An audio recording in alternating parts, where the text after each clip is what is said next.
Tired single mom falls asleep on CEO's shoulder on a bus, but when she wakes up and looks at his face, her world is shattered. Hello, my beloved family. Welcome back to Mr. Peter Stories.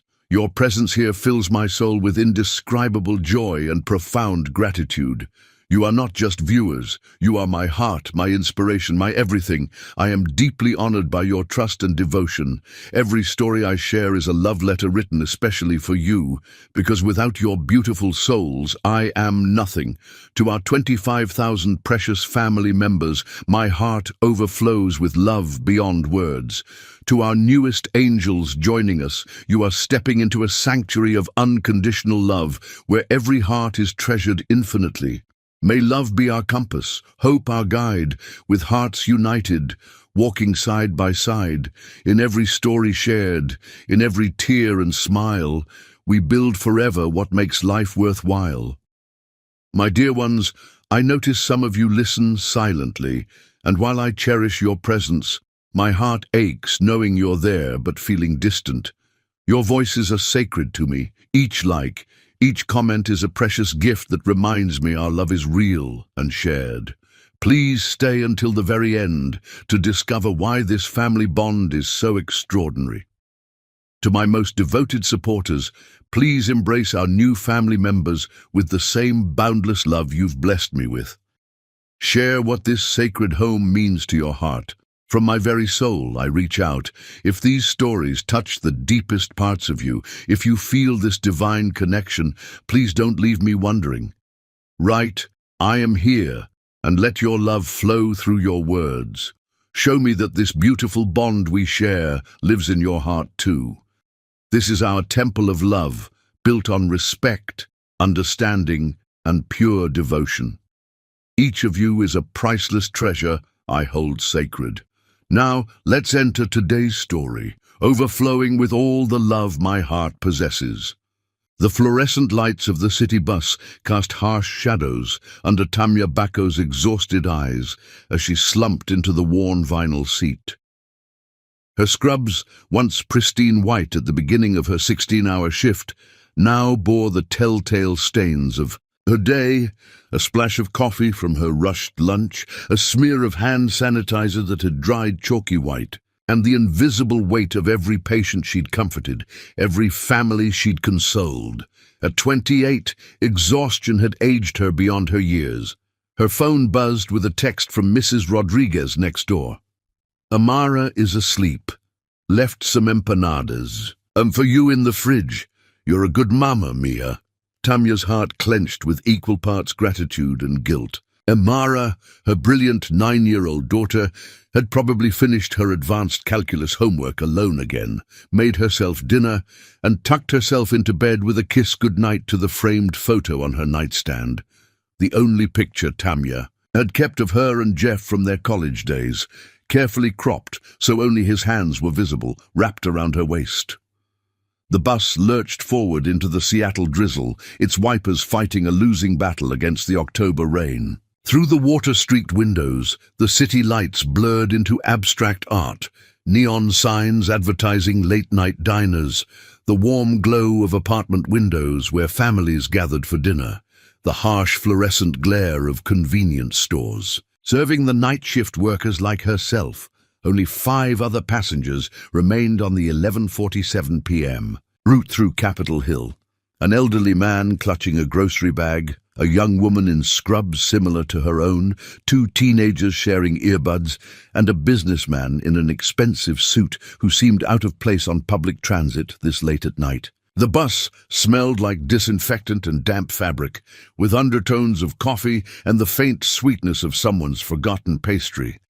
This was her life now, stolen moments of rest between the chaos of survival. Every day was a carefully choreographed dance. Morning shift at the clinic, afternoon tutoring sessions conducted through her laptop's cracked screen, evening catering gigs that paid well but required her to smile while serving people who spent more on wine than she made in a month. All of it for Amara, beautiful, brilliant Amara, who deserved every opportunity Tamya could provide, even if it meant sacrificing sleep, social life, and sometimes her own meals. The guilt was constant, a low-grade ache in her chest. Other mothers attended PTA meetings and soccer games. Other mothers had time to braid their daughters' hair in elaborate styles and pack Pinterest-worthy lunches. Tamya left notes in Amara's lunchbox. Little jokes, math problems to solve, reminders that she was loved. But she couldn't escape the feeling that her daughter was raising herself more than Tamya was raising her. The bus swayed gently around a corner, and exhaustion pulled her under like a tide. Her head lolled to the side, seeking something, anything to rest against. In her twilight consciousness, she found warmth. A shoulder, steady and broad, that smelled faintly of cedar, and something indefinably masculine. Her subconscious mind, starved for comfort, nestled closer. A hand, gentle and careful, came to rest lightly on her hair. Safe. For the first time in years, Tamya felt utterly, completely safe. She dreamed of college, of studying under oak trees, with someone who made calculus feel like poetry, of hands that traced constellations on her skin, of a voice that whispered her name like a prayer. In her dream, she was 22 again, in love with possibility, and the future stretched before them like an endless summer. "Miss?" The voice was soft, concerned, achingly familiar. "I think this is your stop." Tamya's eyes fluttered open, and, for a disorienting moment, the dream and reality blurred together. She was still nestled against a warm shoulder, still felt those careful fingers in her hair. The bus had stopped, and through the rain-streaked window she could see the familiar glow of her neighborhood corner store. "Thank you," she murmured, starting to pull away. "I'm so sorry, I didn't mean to—" The words died in her throat as she looked up. Green eyes, the exact shade of forest after rain, with flecks of gold that she'd once memorized like scripture.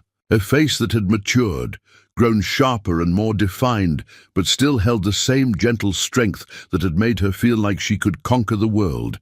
Dark hair, now professionally styled instead of carelessly tousled, but still with that stubborn cowlick at the crown that used to drive him crazy. "Jeff?" Her voice cracked on his name, barely a whisper. Jeff Wilsman sat frozen, his hand still tangled in her hair, staring at her with an expression of shock and something deeper, recognition mixed with a pain so profound it made her chest ache. "Tamya!" He breathed her name like he was afraid saying it too loudly would make her disappear. Oh God, Tamya. Time fractured. The bus around them, the other passengers, the driver impatiently clearing his throat. Everything faded except the space between them. 10 years collapsed into nothing. She was 22 and heartbroken, standing in their shared apartment, watching him pack a single suitcase with tears in his eyes. She was 22 and terrified, staring at a positive pregnancy test 2 weeks after he'd vanished without explanation. She was 22 and alone, calling a disconnected number until her phone died. She struggled to find words, her professional composure crumbling. This was Jeff. Jeff, who used to quiz her on anatomy by tracing the names of bones along her spine, who brought her coffee during finals week and stayed up all night helping her study, who promised her forever and then disappeared like smoke. But this wasn't her Jeff. This Jeff wore a suit that probably cost more than her monthly rent. This Jeff had a Rolex on the wrist that used to wear a plastic digital watch he'd bought at a gas station. This Jeff looked like he belonged in boardrooms and charity galas, not on a city bus at midnight. "The bus!" the driver called irritably. "Lady, you getting off or what?" Reality crashed back. Tamya jerked away from Jeff's touch, her face burning with humiliation. Here she was, exhausted and stained, and probably smelling like antiseptic, while he looked like he'd stepped off the cover of Forbes magazine. "Yes, sorry." She fumbled for her bag, desperate to escape before she completely fell apart. "I'm getting off." But as she stood, Jeff stood too. "Tamya, wait. Please don't." She couldn't look at him, couldn't bear to see pity in those beautiful eyes. "Just Don't. The bus doors hissed open, releasing them into the cold Seattle night. Tamya hurried down the steps, pulling her thin jacket tighter around her shoulders. Behind her, she heard Jeff's expensive shoes on the wet pavement. "Tamya, please, we need to talk." She spun around, and the words that had been building for 10 years finally found their voice. Talk. Now you want to talk? Where was that desire when you packed your bags and left without a word? Where was that when I called you crying and your number was disconnected? The rain was picking up, turning the streetlight into a hazy halo above them. Jeff's perfectly styled hair was beginning to curl at the edges, and she hated that she noticed, hated that her heart still skipped at the sight. "I know," he said quietly. "I know how it looked, but if you'll just let me explain." "Explain what? That I wasn't good enough? That your family finally convinced you that the scholarship girl from the wrong side of town wasn't worth your time?" Tears mixed with rain on her cheeks. "I got the message, Jeff, loud and clear."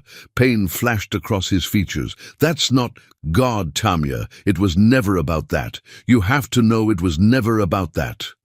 A car splashed through a puddle nearby, sending up a spray of dirty water. Tamya stepped back, but Jeff moved closer, instinctively shielding her from the spray. The gesture was so automatic, so caring, that it broke something inside her chest. "Then what?" she whispered. "What was it about?" For a moment he looked like he might tell her. His mouth opened, then closed. She could see him struggling with something. The same expression he used to get when wrestling with impossible physics problems. "It's complicated," he finally said. "Complicated." She laughed bitterly. "That's what you're going with? After 10 years, complicated?" Tamya. Her phone rang, cutting through the tension. Mrs. Rodriguez's number flashed on the cracked screen. "Tamya, I'm sorry to call so late, but Amara woke up. She's asking for you. She had another nightmare about the math competition." Amara, her daughter, her brilliant, sensitive daughter who inherited her father's green eyes and his gift for numbers, and who had no idea that the man she'd been dreaming about meeting her whole life was standing 3 feet away. "I'll be right there," Tamya said, ending the call. She looked up at Jeff and for a moment let herself really see him. The boy she'd loved was still there, underneath the expensive clothes and the successful veneer. Still there, in the way he held himself slightly hunched against the rain, in the way his eyes never left her face, in the way his hands twitched like he wanted to reach for her. "I have to go," she said softly. "My daughter needs me." Something flickered in Jeff's expression. Surprise, followed by something that looked almost like pain. "You have a daughter." It wasn't a question, but she nodded anyway. "Amara, she's 9. The math was simple. Even Jeff, brilliant as he was, would figure it out eventually. Tamya saw the exact moment understanding dawned in his eyes, followed immediately by shock. "Tamya, don't." She stepped back, shaking her head. "Don't ask. Don't you dare ask." She turned and started walking, her worn sneakers splashing through puddles. Behind her she heard Jeff call her name once, desperate and broken, but she didn't turn around. She couldn't. If she looked back, she might crumble completely. It wasn't until she reached her apartment building that she realized she was sobbing. 10 years of carefully constructed walls, 10 years of protecting herself and Amara, 10 years of convincing herself she was over Jeff Wilsman, all of it destroyed by 20 minutes on a bus and 5 minutes in the rain. She climbed the 3 flights to their small apartment, where Mrs. Rodriguez waited with worried eyes and Amara slept restlessly in her bed, clutching the stuffed elephant Jeff had won for Tamya at a carnival their junior year. The one Tamya had never been able to throw away, no matter how much it hurt to look at. As she changed out of her damp clothes, Tamya caught sight of herself in the bathroom mirror. Her hair was a mess, her makeup smeared, her eyes red with exhaustion and tears. This was who she'd become, a tired, single mother barely keeping her head above water, a far cry from the confident pre-med student who used to debate philosophy. with Jeff until dawn.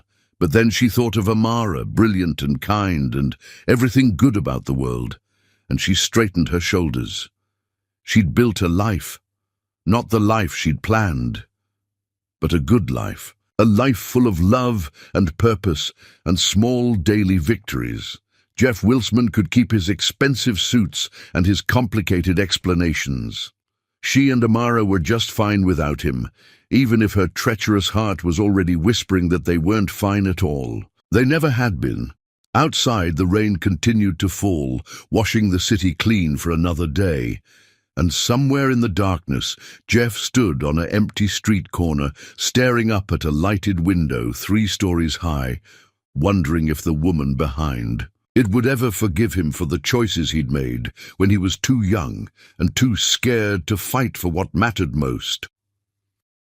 The night held its breath, waiting for tomorrow to bring them face to face again. Because in a city of millions, some encounters were destiny, and some loves were too powerful to die quietly in the rain. Chapter 2. Ghosts of the Past. Jeff stood motionless on the rain-soaked sidewalk, watching Tamya's silhouette disappear into the apartment building. The streetlight caught the last glimpse of her dark hair before the heavy door swung shut, leaving him alone with the sound of rain and the weight of 10 years' worth of regret. A daughter. The words echoed in his mind like a prayer and a condemnation all at once. 9 years old. The math was devastatingly simple. 9 months after he'd left, 9 months after their last night together, when she'd whispered, "I love you," against his skin, like a promise he'd been too young and too terrified to keep.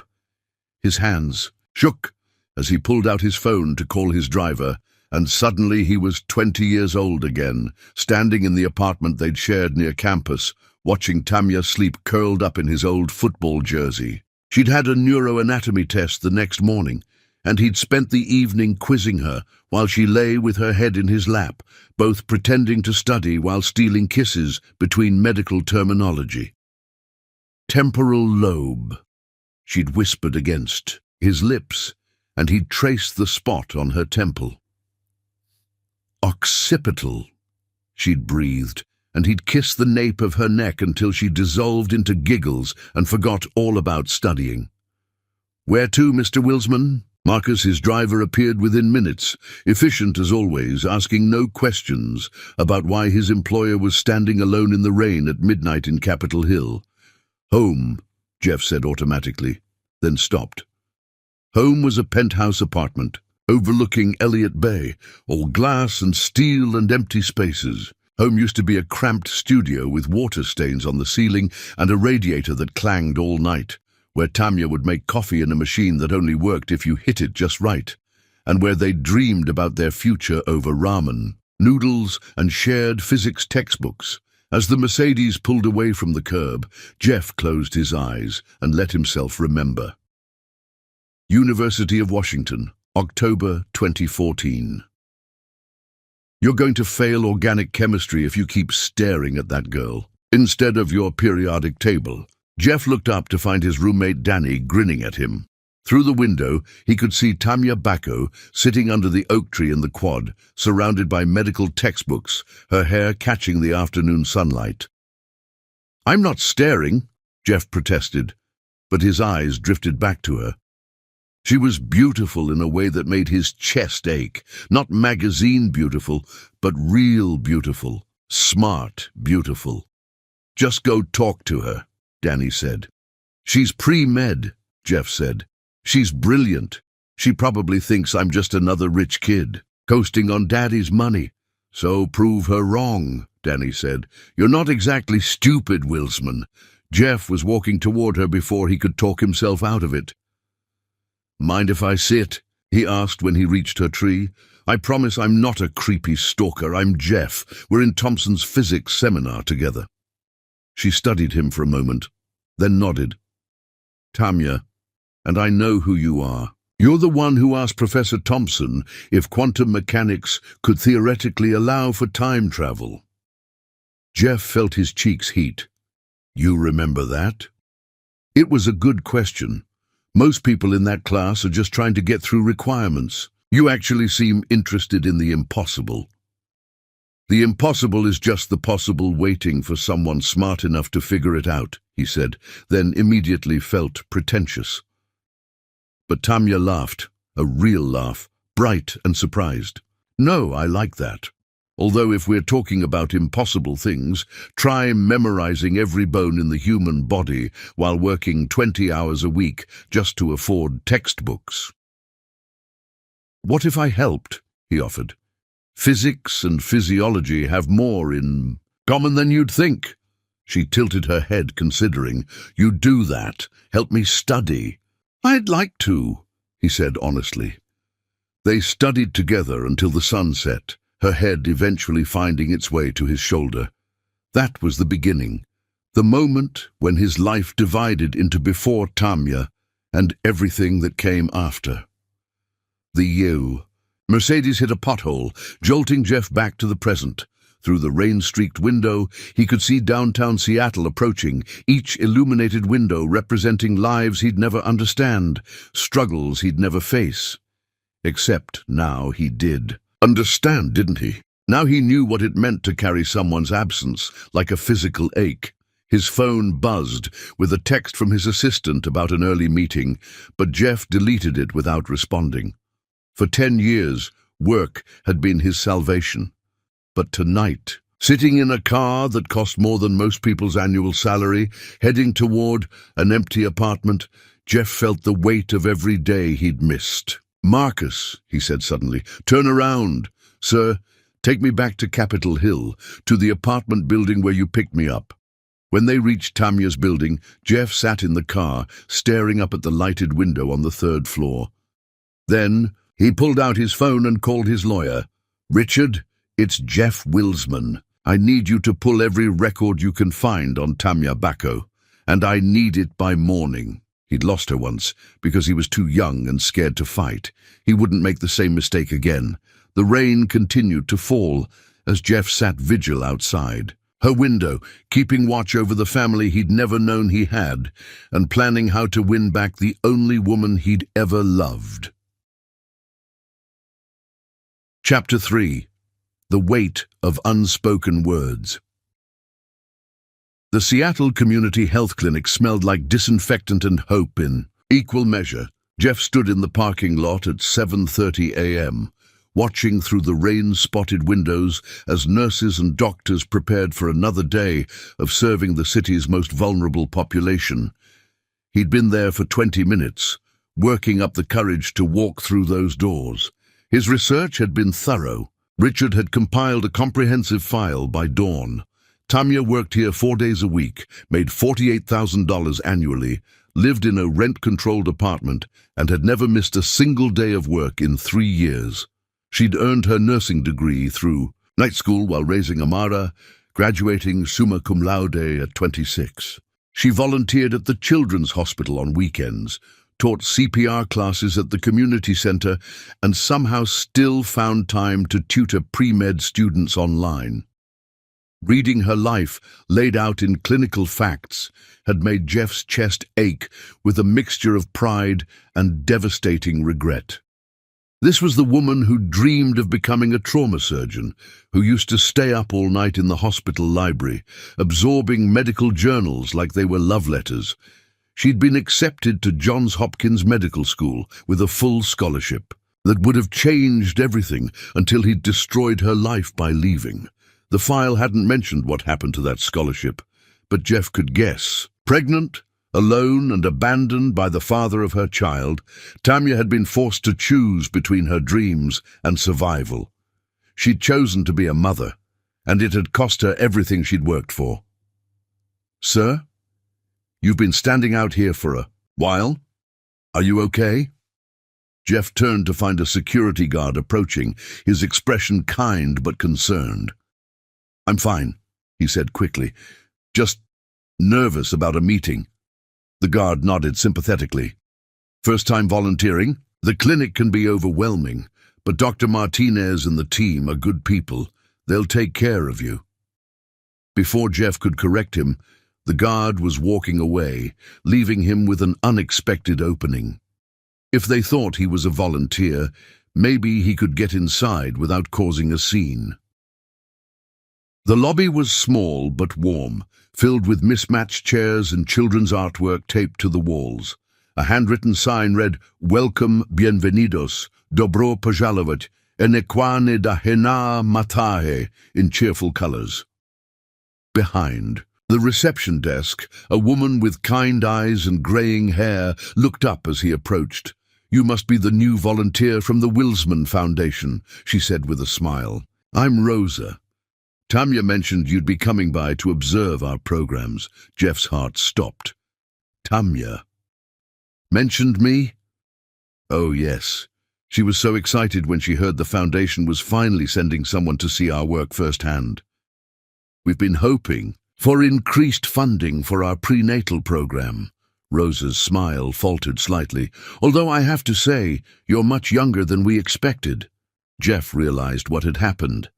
His foundation, the one he'd started quietly 3 years ago using his personal fortune rather than family money, funded dozens of community clinics. Tanya had no idea he was behind it, that every medical supply delivery, every equipment upgrade, every scholarship for nursing students came from his desperate need to somehow support the work she was doing. "I'm looking forward to learning about your programs," he managed. "Wonderful. Let me get Tanya. She's our best nurse, probably knows more about community medicine than half the doctors in this city." "Tanya?" Jeff's breath caught as Tanya emerged from a back room, wearing scrubs that had seen better days, but couldn't dim her natural grace. She was laughing at something a colleague had said, her face bright and animated, and for a moment she looked exactly like the girl he'd fallen in love with in college. Then she saw him. The laughter died on her lips. Color drained from her cheeks. She gripped the doorframe so tightly her knuckles went white. "What are you doing here?" she whispered. Rosa looked between them, confusion creasing her brow. "You two know each other?" Tanya struggled for words. "We went to college together." "What a coincidence," Rosa beamed, oblivious to the tension crackling between them. "Well, I'll let you catch up while you show him around." "Mr. Wilsman," Jeff said quietly, his eyes never leaving Tanya's face. "Jeff Wilsman." Rosa's expression changed instantly. "Wilsman, as in the Wilsman Foundation." The lobby seemed to hold its breath. Other staff members had gathered, drawn by the whispered conversation. Jeff could see the moment understanding dawned on their faces. This was their biggest benefactor, the anonymous donor who'd kept their doors open through budget cuts and funding shortages. But Tanya looked like she'd been slapped. "You," she breathed. "It was you. All this time, the foundation, the donations, it was you." Tanya. "No." She backed away from him, shaking her head. "No, you don't get to do this. You don't get to come here, to my work, to the place where I've built my life, and pretend you're some kind of savior." "I'm not pretending anything," Jeff said desperately. "I just wanted to help." "Help?" Tanya's voice rose, drawing more attention. "You think money helps? You think throwing your guilt money at the clinic where I work somehow makes up for leaving me pregnant and alone?" The words hit the small lobby like a bomb. Rosa gasped. The other staff members stared in shock. And Jeff felt every careful plan, every noble intention crumble around him. "Tanya, please," he said quietly. "Can we talk somewhere private?" "Private?" She laughed bitterly. "Like the private conversation we should have had 10 years ago? Like the private goodbye you never bothered to give me?" Dr. Martinez, a small woman with steel-gray hair and commanding presence, appeared from the back office. "What's going on here?" "Nothing," Tanya said quickly, her professional composure sliding back into place. "Just a misunderstanding." But Dr. Martinez's sharp eyes missed nothing. She looked at Jeff, then at Tanya, then back at Jeff. "Mr. Wilsman, perhaps we should discuss your visit in my office." Actually, Jeff said, I think I should go. He turned toward the door, but Tamya's voice stopped him. Wait. She stood frozen, in the middle of the lobby, her colleagues watching with undisguised curiosity, her life and her past colliding in the most public way possible. When she spoke again, her voice was barely controlled. Rosa, could you tell Dr. Martinez I'll be taking my break early? Mr. Wilsman and I need to have a conversation. She walked past him toward the exit, not waiting to see if he'd follow. Jeff caught Rosa's worried expression as he moved to follow Tamya outside. The small courtyard was enclosed by high brick walls covered in climbing ivy, creating an intimate space that felt removed from the chaos of the street. A few scattered picnic tables and mismatched chairs suggested this was where staff took their breaks on better days, but now the metal furniture was slick with rain, and the air carried the scent of wet concrete and autumn leaves. Tamya's heart hammered against her ribs as she tried to process what had just happened. Jeff had been funding her workplace for 3 years. Every piece of new equipment she'd gratefully accepted, every supply shipment that had arrived just when they needed it most, every small miracle that had kept the clinic running. It had all been him. The realization felt like a betrayal and a gift wrapped together, impossible to untangle. 3 years, she repeated, her voice barely above a whisper. The words hung in the air between them like an accusation and a prayer. 3 years, Tamya said without turning around. The Wilsman Foundation has been supporting this clinic for 3 years. How long have you known I worked here? 3 years, Jeff admitted. She spun to face him, her eyes blazing. 3 years you've been watching me. 3 years you've known exactly where I was, what I was doing, how I was struggling. And you never once thought to actually talk to me?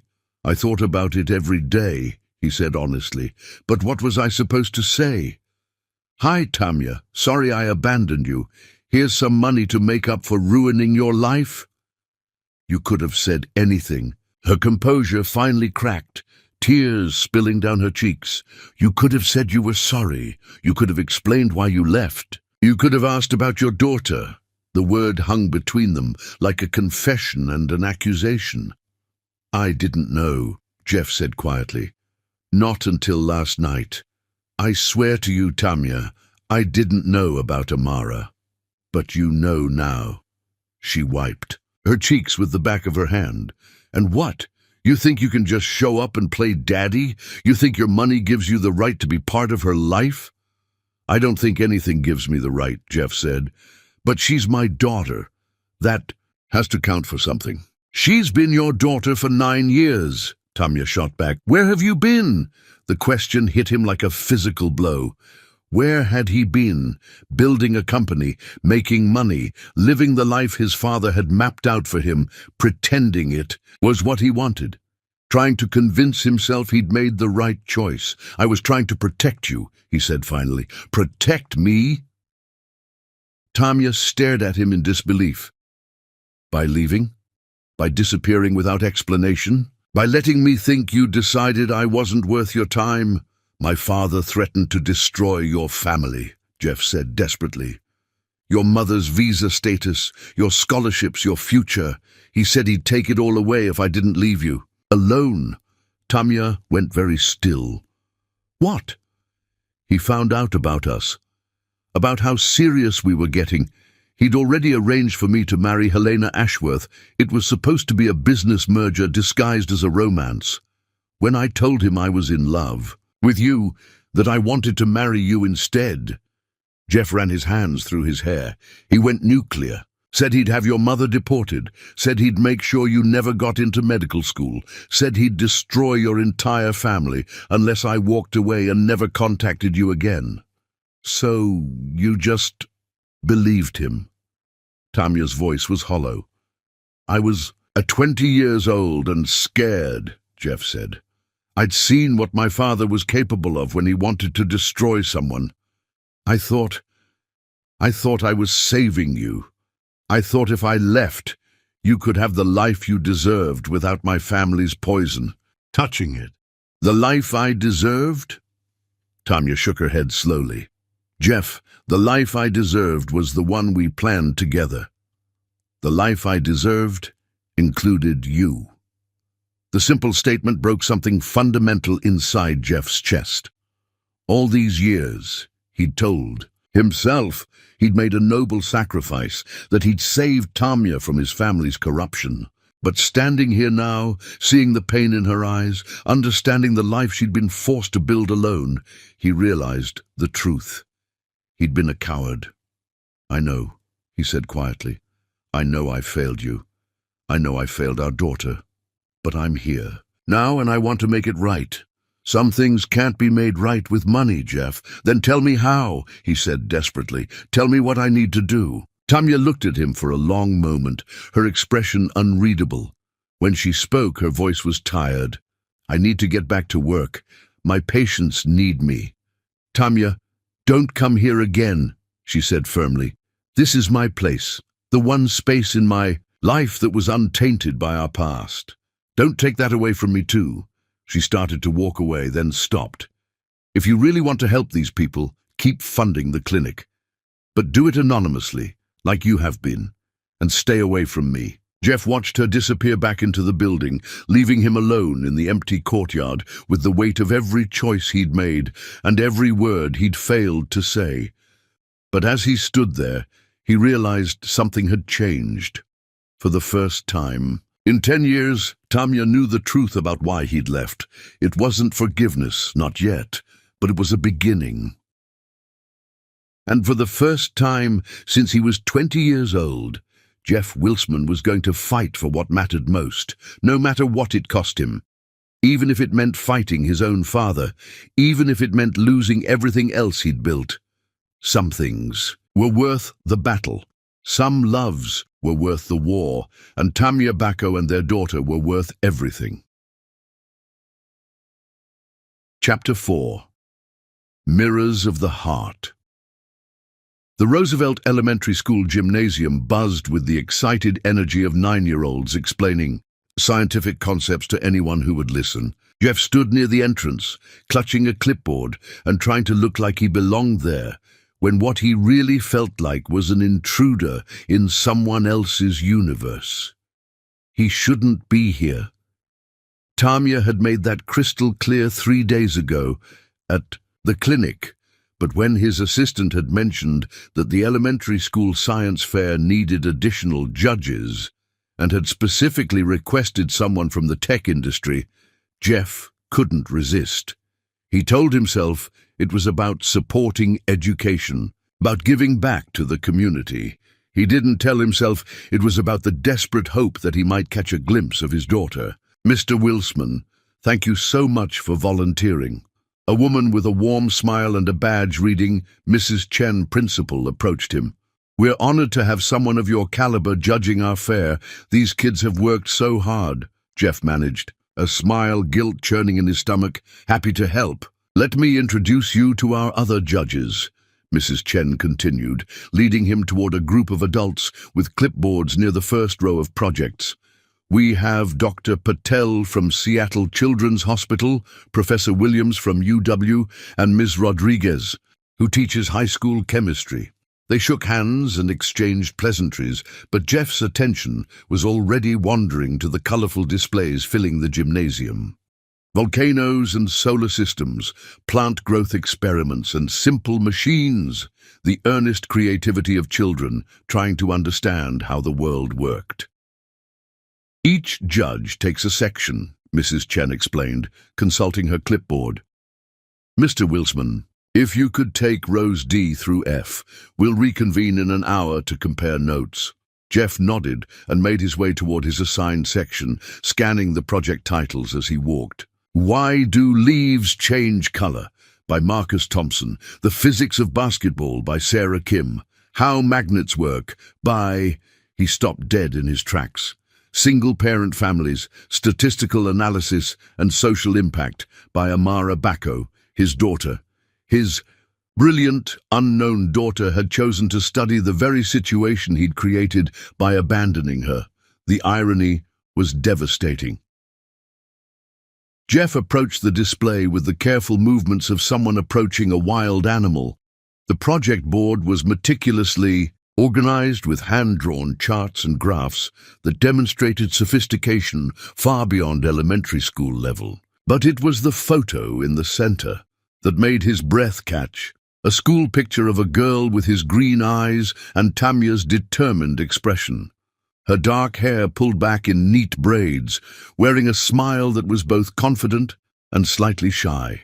She was beautiful, perfect, undeniably his. Are you here to judge my project? Jeff spun around and found himself face to face with Amara Bacco for the first time in his life. Up close, the resemblance was even more striking. She had his stubborn chin and the exact shade of green eyes that had gotten him into trouble in every photo his mother had ever taken. But there was something else in her expression, a keen intelligence and quiet strength that was purely Tamya. Jeff cleared his throat, trying to find his voice. Yes, I'm one of the judges. This is your project? Uh-huh. Amara straightened proudly. I'm Amara. I've been working on it for 2 months. 2 months, Jeff repeated, still staring at her. His daughter. This brilliant, articulate little person was his daughter. That's very impressive. Why did you choose this topic? Amara's expression grew serious. Well, I live with just my mom, and I wanted to understand if that was normal or weird. I interviewed 23 kids in my grade, and it turns out that 12 of them live in single-parent homes too. But then I wanted to know why, and what the statistics looked like for the whole country. She pointed to her charts with the confidence of a seasoned researcher. See, 23% of children under 18 live with only one parent, and 84% of single-parent households are headed by mothers. The main reasons are divorce, death of a parent, or, she paused, consulting her notes, parents who were never married. The clinical way she discussed her own situation made Jeff's heart ache. This was his fault. His brilliant daughter growing up analyzing her own family structure like a research project because she didn't understand why her father wasn't there. What conclusions did you draw? He asked carefully. Well, my hypothesis was that kids from single-parent families would perform worse in school, Amara said, but actually that's not always true. It depends more on socioeconomic factors and parental involvement. My mom is super involved in my education, and I have the highest grades in my class. Pride and pain warred in Jeff's chest. Of course, Tamya was an incredible mother. Of course, she'd raised their daughter to be brilliant and confident and proud of their family, even though he'd forced her to do it alone. That's a very sophisticated analysis, Jeff said honestly. You're clearly very smart, Amara beamed. My mum says I get it from my dad. She says he was the smartest person she ever knew, and that's why I'm good at math and science. The words hit Jeff like a physical blow. Even after everything he'd done, after 10 years of absence and abandonment, Tamya still spoke positively about him to their daughter. Still let Amara believe her father was someone worth admiring. Your mum sounds like a wonderful woman, Jeff managed. She is, Amara said simply. She works really hard to take care of us. She has 3 jobs, but she still helps with my homework every night and comes to all my school stuff. She's like the best person in the world. Jeff had to look away, overwhelmed by emotion. When he trusted himself to speak again, he found Amara studying him with curious eyes. Are you okay, mister? You look kind of sad.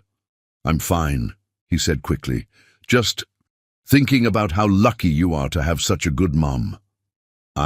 No, Amara said matter-of-factly. Sometimes I wish I had a dad too, though. Not because my mom isn't enough, but because, I don't know, it might be nice to have someone to teach me about guy stuff and to help my mom not be so tired all the time. The simple honesty of it nearly broke him. Jeff knelt down to her level, bringing himself eye to eye with his daughter for the first time. Can I tell you something? He said softly. Sometimes parents make mistakes, big mistakes, and sometimes those mistakes hurt the people they love most, even when they're trying to protect them.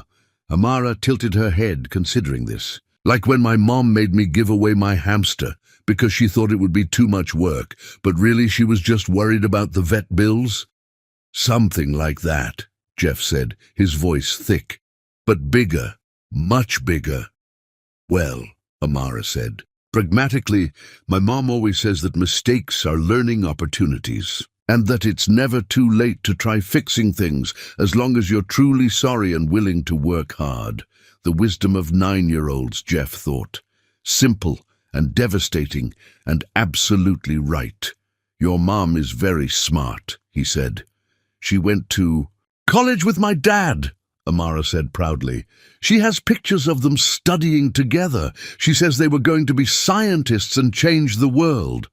What happened? Jeff asked, though he already knew the answer. He had to go away, Amara said simply. My mom doesn't like to talk about it, but I think something bad happened. She gets sad sometimes when she thinks I'm not looking.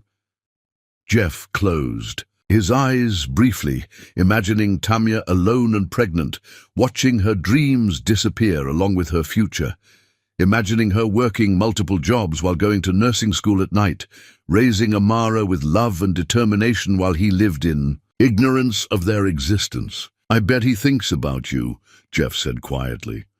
Your dad. I bet he thinks about you every day and wishes things could have been different. Do you really think so? Amara's green eyes, his eyes, lit up with hope. I know so, Jeff said with absolute certainty. And I bet if he could tell you one thing, it would be that he's proud of you, proud of how smart and kind and strong you are. Amara smiled, and Jeff saw Tamya's smile reflected in their daughter's face. That's nice to think about. Hey, do you want to see my data analysis? I used Excel to make the graphs. For the next 20 minutes, Jeff listened to his daughter explain statistical correlation and causation with the enthusiasm of someone half her age and the intelligence of someone twice her age. She was remarkable, curious and confident and completely unaware that she was having the most important conversation of her father's life. Amara! A familiar voice called from across the gymnasium. There you are, sweetheart. Jeff's blood turned to ice as he looked up to see Tamya walking toward them, wearing a yellow sundress that made her look younger than her 28 years. She was smiling at Amara with pure love and pride, but when her gaze shifted to Jeff, the smile died instantly. What are you doing here? She asked, her voice carefully controlled. Mommy, this is Mr. Amara looked up at Jeff expectantly. Wilsman, Jeff supplied, standing up slowly. Jeff Wilsman. Wilsman. Amara's eyes widened. Like the technology company, the one that makes the educational software for my school? Yes, Jeff said quietly, not taking his eyes off Tamya's face. She looked terrified and furious in equal measure. Mom, did you know he was here? Amara asked excitedly. He's been asking really good questions about my project. He knows a lot about statistics. I'm sure he does, Tamya said carefully. Amara, why don't you go get some juice from the refreshment table? I need to talk to Mr. Wilsman about something. But now, sweetheart. Amara looked between them with the perceptive intelligence of a child who'd learned to read adult emotions early. Are you guys going to fight? No, Tamya said immediately. We're just going to have a quick conversation. Go on. Once Amara was out of earshot, Tamya turned on Jeff with barely controlled fury. You promised you'd stay away from my work, she hissed. This is her school, Jeff, her space. You can't just show up wherever you want. I didn't know she'd be here, Jeff said, truthfully. I volunteered to judge the science fair before you knew what? Before I knew I had a daughter in this school, he said quietly. Tamya glanced around to make sure no one was listening, then stepped closer. You can't do this. You can't waltz into her life whenever you feel like it. She's remarkable, Jeff said, his voice full of wonder. Tamya, she's absolutely remarkable. Did you see her project? She's 9 years old and she's doing statistical analysis that would impress college students. She gets it from you, Tamya said automatically, then looked like she immediately regretted the admission. She gets it from both of us, Jeff corrected gently, but mostly from you. The way she talks about you, the love and respect in her voice. Tamya, you've done an incredible job raising her. For a moment, Tamya's defensive posture softened. She is pretty amazing, isn't she? She's perfect, Jeff said with absolute sincerity. And she's ours. The possessive pronoun hung between them like a bridge and a chasm all at once. Tamya's walls slammed back up. No, she said firmly, she's mine. You don't get to claim her just because you share DNA. I'm not trying to claim her, Jeff said desperately. Tamya, I spent 20 minutes talking to my daughter for the first time in my life. She's brilliant and funny and so full of love, and I missed all of it. I missed her first steps and her first words and 9 years of bedtime stories. I can't get that back, but maybe I don't have to miss everything else. Across the gymnasium, Amara was chatting with another child near the refreshment table, but her eyes kept drifting back to where her mother stood talking to the nice judge, who'd been so interested in her project. She asks about you, Tamya said quietly, following his gaze. Not often, but sometimes, usually at night when she's supposed to be sleeping. She wants to know if you're smart like her, if you have green eyes like her, if you would be proud of her science projects. What do you tell her? I tell her the truth, Tamya said simply, that you're the smartest person I ever knew, that she has your eyes and your mind and your stubborn chin, and that wherever you are, you would be incredibly proud of the person she's becoming. The generosity of it, after everything he'd done, left Jeff speechless. But Jeff, Tamya continued, her voice growing firm again, I also tell her that some people aren't meant to be parents, that sometimes love isn't enough to make someone stay. The words were meant to hurt, and they did. But underneath the pain, Jeff heard something else, a challenge.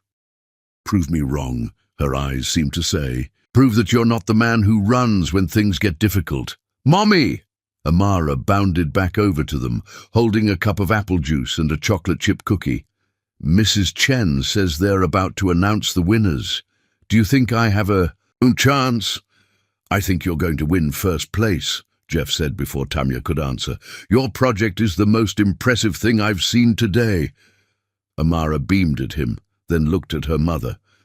Can Mr. Wilsman sit with us for the announcements? Please. He's been so nice and he really understands statistical analysis. Tamya looked trapped. Around them, families were gathering on the bleachers and saying no would require an explanation that Amara wasn't ready to hear. Of course, Tamya said finally. Mr. Wilsman is welcome to join us. As they found seats on the bleachers, Amara, chattering excitedly between them about her project and her hopes for the competition, Jeff felt something he hadn't experienced in 10 years. The possibility of belonging somewhere, of being part of something real and meaningful and good. When they announced that Amara Bacco had won first place in the 4th grade division, Jeff cheered louder than anyone else in the gymnasium.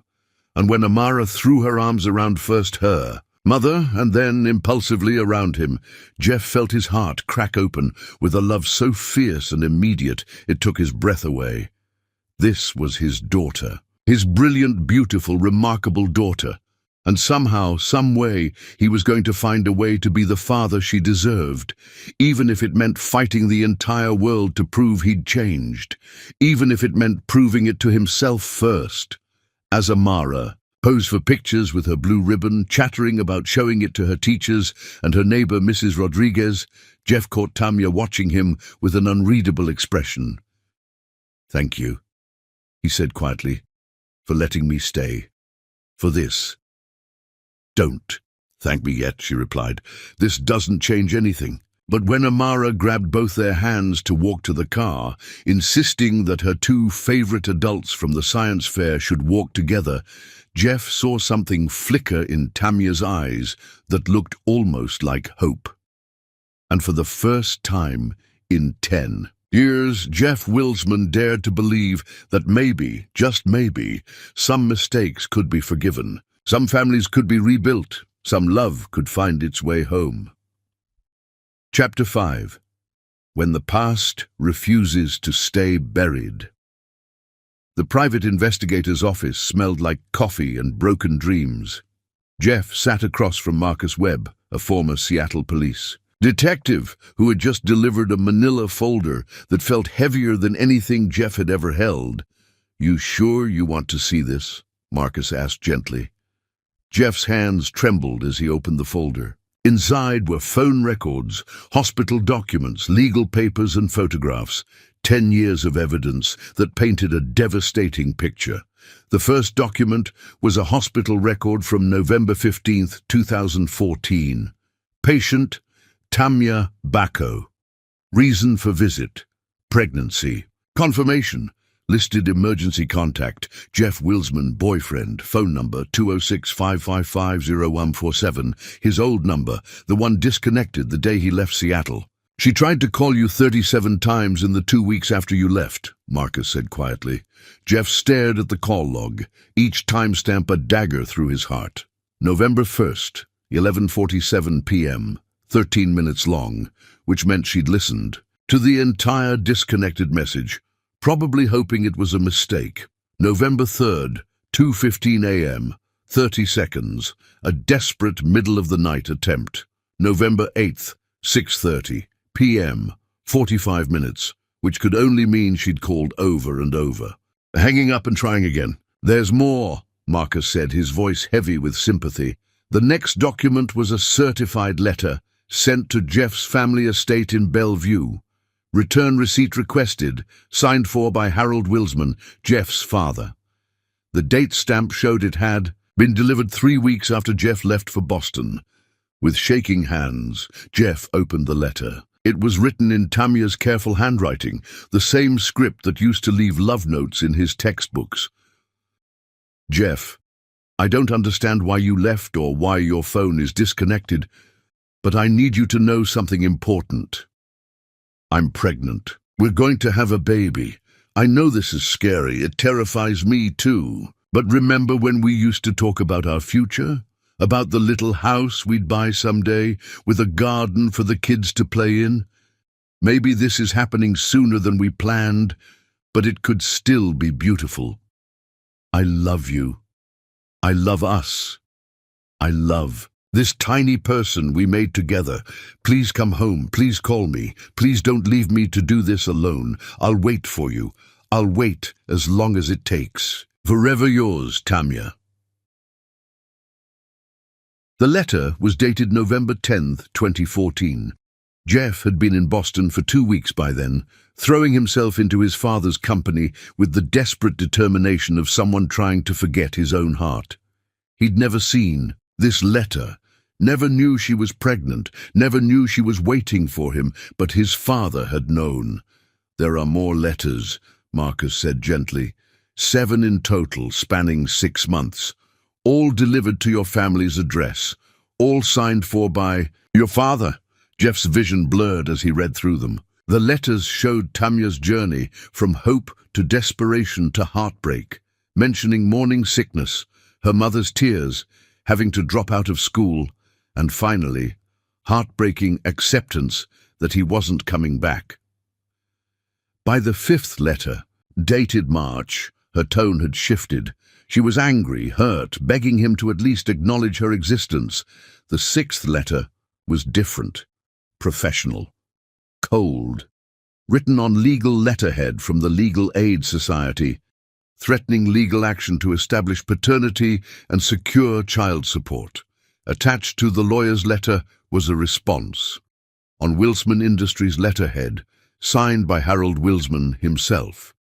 "Miss Morrison, my son Jeffrey Wilsman has no knowledge of Ms. Bacco's alleged pregnancy and no intention of acknowledging paternity of any children she may bear. Ms. Bacco is a former acquaintance who appears to be attempting to extort money from our family. Any further communications regarding this matter should cease immediately, or we will be forced to pursue harassment charges against your client. Jeffrey has moved on with his life and is currently engaged to Helena Ashworth of the Boston Ashworth family. He has no interest in revisiting past relationships or supporting the financial schemes of former girlfriends. Respectfully, Harold. Wilsman CO, Wilsman Industries. The final letter was from Tamya herself, dated August 3, 2015, 2 weeks after Amara was born. Jeff, I don't know if you're even getting these letters, but I need to try one more time. Our daughter was born on July 18th. Her name is Amara, which means eternal, unfading. I chose it because no matter what happens between us, my love for you will never fade. She has your eyes, your exact shade of green, with the same little flecks of gold. I need you to know that I'm not angry anymore. I understand that maybe this wasn't what you wanted. I just need to know if you're okay. I won't contact you again after this. I promise. I'll raise Amara to be strong and kind and brilliant, and if she ever asks about her father, I'll tell her that you were the best man I ever knew. Take care of yourself, Jeff. Be happy. Tamya. Jeff was sobbing by the time he finished reading. Marcus handed him another file. Harold Wilsman employed investigators to keep tabs on Tamya and the child for 5 years. They have photographs. The photographs were devastating. Tamya looking exhausted as she pushed a stroller. Amara as a toddler playing while Tamya watched. From a bench, Tamya at nursing school graduation holding both her diploma and 3-year-old Amara, tears streaming down her face. His father had been watching them, documenting their lives like subjects in some twisted research project. Why? Jeff whispered. Control, Marcus said simply. Your father wanted to make sure Ms. Bacco never became a problem. He also wanted to ensure you never found out about your daughter accidentally. He stole my life, Jeff said, the words coming out broken and raw. He stole 10 years of my life, 10 years of her life, 10 years of Amara's life. Yes, Marcus agreed quietly. He did. Jeff stood abruptly, the chair scraping against the floor. I need to see him. I need to confront him. Mr. Wilsman, maybe you should wait. No. Jeff's voice was steel. I've waited long enough. An hour later, Jeff sat in the opulent living room of his childhood home, watching his father pour himself a brandy with steady hands, while Jeff's entire world crumbled around him. You intercepted her letters, Jeff said without preamble. All of them. For 10 years, you've known I had a daughter, and you never told me. Harold Wilsman didn't even have the grace to look surprised. I did what was necessary to protect our family's interests. Protect our interests, Jeff's voice rose. You kept me from my child. I kept you from a mistake, Harold replied calmly. That woman would have ruined your life, Jeffrey. Look at what you've accomplished without her. You built a successful company. You have a reputation in the industry. I don't want to take over your company, Jeff said through clenched teeth. I never wanted that. All I ever wanted was to marry Tamya and build a life with her, and live a life of mediocrity. She was a scholarship student from nowhere, Jeffrey. She's a nurse now. She saves lives every day. She raised our daughter to be remarkable, despite your efforts to destroy them. Both. Jeff pulled out his phone and showed Harold the picture from Amara's school website. This is Amara, your granddaughter. She's brilliant and beautiful, and she's been wondering her entire life why her father didn't want her. Harold looked at the picture, and for an instant, Jeff thought he saw regret flicker in his father's eyes. But then his face hardened again. Jeffrey, if you pursue this relationship, I'll cut you off. No inheritance, no trust fund, no family support. Good, Jeff said without hesitation. I don't want anything that comes from you. Dee's happiness. A father wants his child to love and be loved. You're not a father. You're a manipulator who destroyed my family to protect your business interests. Jeff pulled out his phone and showed Harold the picture he'd saved from Amara's school website. Their daughter, holding her blue ribbon, beaming with pride. "This is Amara," he said softly. "Your granddaughter. She's brilliant and beautiful, and she's been wondering her entire life why her father didn't want her. And it's because of you, because you decided your money was more important than her right to have a father." Harold looked at the picture for a long moment, and for an instant Jeff thought he saw something flicker in his father's eyes, regret maybe, or recognition of what he'd destroyed. But then Harold's face hardened again. "Jeffrey, if you pursue this relationship with that woman and her child, I'll cut you off. No inheritance, no trust fund, no family support. You'll have nothing." "Good," Jeff said without hesitation. "I don't want anything that comes from you. I'm resigning from the company, effective immediately. I'm going to spend the rest of my life trying to earn forgiveness from the family you kept me from, and trying to be the father Amara deserves." "You'll regret this," Harold called as Jeff headed for the door. "That woman will take everything from you, just like I warned you she would." Jeff stopped and turned back to his father one last time. "She already gave me everything," he said quietly. "She gave me the best parts of myself, and she gave me a daughter who's worth more than your entire fortune. I'm the one who took everything from her." As Jeff walked out of his childhood home for the last time, he felt something he hadn't experienced in 10 years, freedom. The weight of his father's expectations, his family's legacy, his inherited guilt, all of it fell away, leaving him with one crystal-clear purpose. He was going to spend the rest of his life making up for lost time. He was going to prove to Tamia that he wasn't the same scared 20-year-old who'd let his father dictate his choices.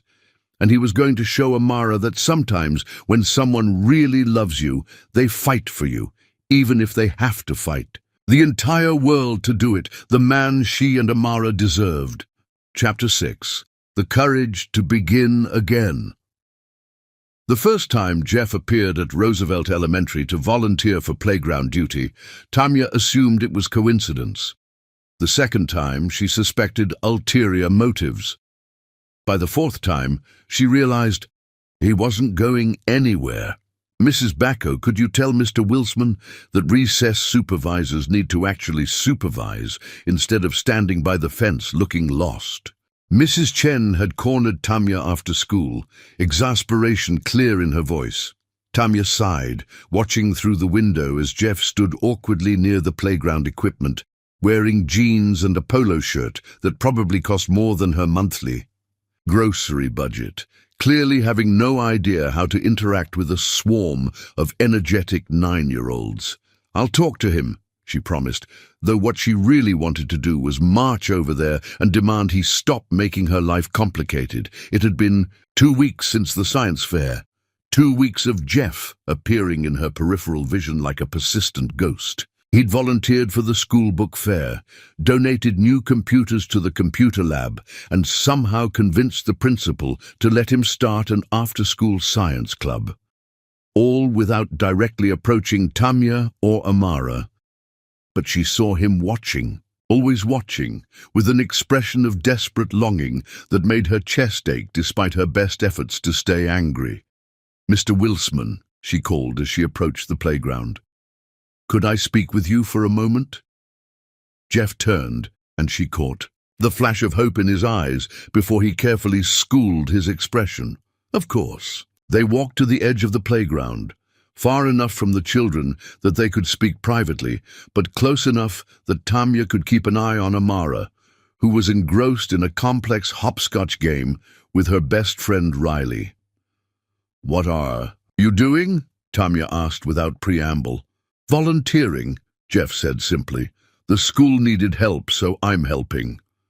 "That's not what I mean, and you know it." Jeff was quiet for a moment, watching Amara navigate the hopscotch squares with mathematical precision. "I'm trying to learn how to be part of her world," he said finally. I don't know how to be a father, Tamya. I don't know how to talk to 9-year-olds or what they need, or how to make them feel safe and loved. So I'm starting here, learning what her days look like, what makes her happy. The honesty in his voice caught her off guard. Jeff, I know you don't trust me, he continued. I know I have to earn the right to be in her life. I'm not asking for instant forgiveness or immediate access. I'm just asking for the chance to prove that I'm not the same person who left 10 years ago. Tamya studied his face, looking for signs of manipulation or selfish motive. But all she saw was sincere determination and a vulnerability that reminded her painfully of the young man she'd fallen in love with in college. The playground supervisor position requires a background check, she said finally.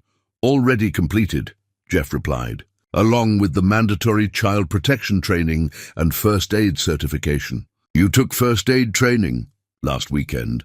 The Red Cross offers accelerated courses. He paused, then added quietly, I wanted to be prepared in case Amara ever got hurt while I was around. Something inside Tamya's chest cracked a little. She'd been the one to take first aid courses when Amara was a toddler, driven by the paralyzing fear of being the only adult responsible for keeping her daughter safe. The idea that Jeff was thinking the same way, preparing for scenarios that might never happen, spoke to a level of genuine care she hadn't expected. Mrs. Bacco? A small voice interrupted her thoughts. Tommy pushed me off the monkey bars, and now my knee hurts. Tamya knelt down to examine 6-year-old Sarah's scraped knee, automatically reaching for the first aid kit she always carried. But before she could clean the wound, Jeff was crouching beside them, his voice gentle and reassuring. Hey there, Sarah. That looks like it stings. Can I take a look? Sarah nodded, tears threatening but holding them back with the stoic determination of a child trying to be brave. Jeff examined the scrape with careful hands, his touch light and professional. Well, the good news is it's not too deep, he told Sarah seriously. The bad news is it's definitely going to need some special treatment. Are you brave enough for superhero band-aids? Sarah's eyes widened. You have superhero band-aids? Jeff reached into his pocket and pulled out a small first aid kit. Apparently he'd come prepared. I have Wonder Woman, Superman, and Spider-Man. Which one do you think will help your knee heal fastest? Wonder Woman, Sarah decided immediately. She's the strongest. As Jeff carefully cleaned and bandaged Sarah's knee, explaining each step in terms a 6-year-old could understand, Tamya found herself remembering why she'd fallen in love with him in the first place. He'd always been good with people, patient and kind, with an ability to make anyone feel heard and valued. There, Jeff said, smoothing the Wonder Woman band-aid into place. Now you have super healing powers, but you should probably take it. Easy on the monkey bars for a few days, okay? Sarah nodded solemnly, then threw her arms around Jeff's neck in an impulsive hug. Thank you, Mr. Jeff. After Sarah skipped back to her friends, proudly displaying her superhero band-aid, Tamya and Jeff stood in silence for a moment. You're good with her, Tamya said quietly. Kids are honest, Jeff replied.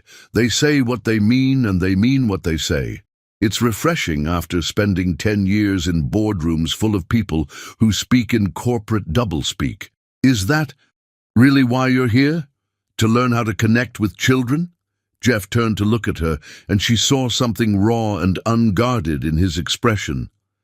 I'm here because I lost 10 years with my daughter, and I can't bear the thought of losing another day. I'm here because I want to understand her world, her friends, what makes her laugh and what challenges her. I'm here because being near her, even from a distance, makes me feel more like myself than I have in a decade. The simple honesty of it took Tamya's breath away. Before she could respond, Amara came running over, her face flushed with excitement. Mom! Mr. Wilsman, did you see my hopscotch tournament? I won 3 games in a row. I saw, Jeff said, his whole face lighting up. That was incredible. The way you calculated the angles for those corner throws was brilliant. Amara beamed under his praise. Riley says hopscotch is just luck, but I told her it's actually applied physics, trajectory and force and balance.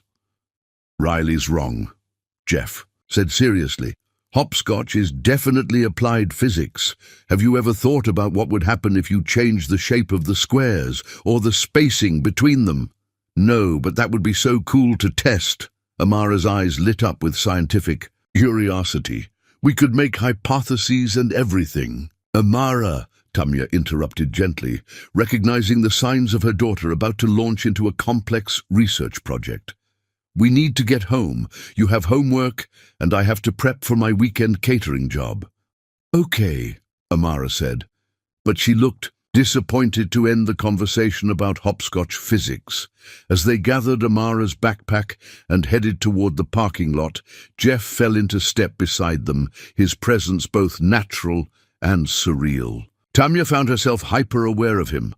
The way he automatically positioned himself between Amara and the street, the way he slowed his naturally long stride to match theirs, the way his eyes never stopped scanning their surroundings as if he was memorizing every detail. "Mom," Amara said as they reached Tamya's ancient Honda Civic, "my car door is being weird again." Tamya's heart sank. The door handle had been sticking for weeks, and she'd been putting off the repair because she couldn't afford it until her next paycheck. She tugged on the handle, jiggling it the way that sometimes worked, but today it refused to budge. "Let me try," Jeff offered, stepping forward. "It's fine," Tamya said quickly. "We'll figure it out." But Jeff was already examining the door handle, with the focused attention he'd once brought to complex physics problems. "The mechanism is just misaligned," he said after a moment. "If you have a screwdriver in your glove compartment, I can fix it in about 2 minutes." "We don't need you to fix our car," Tamya said, more sharply than she intended. The reminder of their financial struggles, especially in front of someone who could probably buy 10 cars without thinking about it, made her defensive. "I know you don't need me to," Jeff said gently, "but I'd like to help, if you'll let me." There was something in his voice, not pity or condescension, but simple kindness, that made Tamya's walls crumble just a little. She retrieved the small toolkit she kept in her trunk, and Jeff went to work on the door handle with the efficiency of someone who'd learned to fix things with his own hands.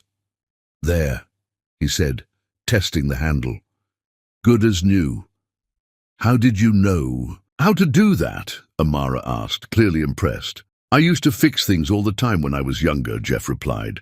"Cars, appliances, anything that broke. I liked figuring out how things worked." "You did?" Amara's eyes widened. "I love figuring out how things work too. Mum says I take apart everything in our apartment."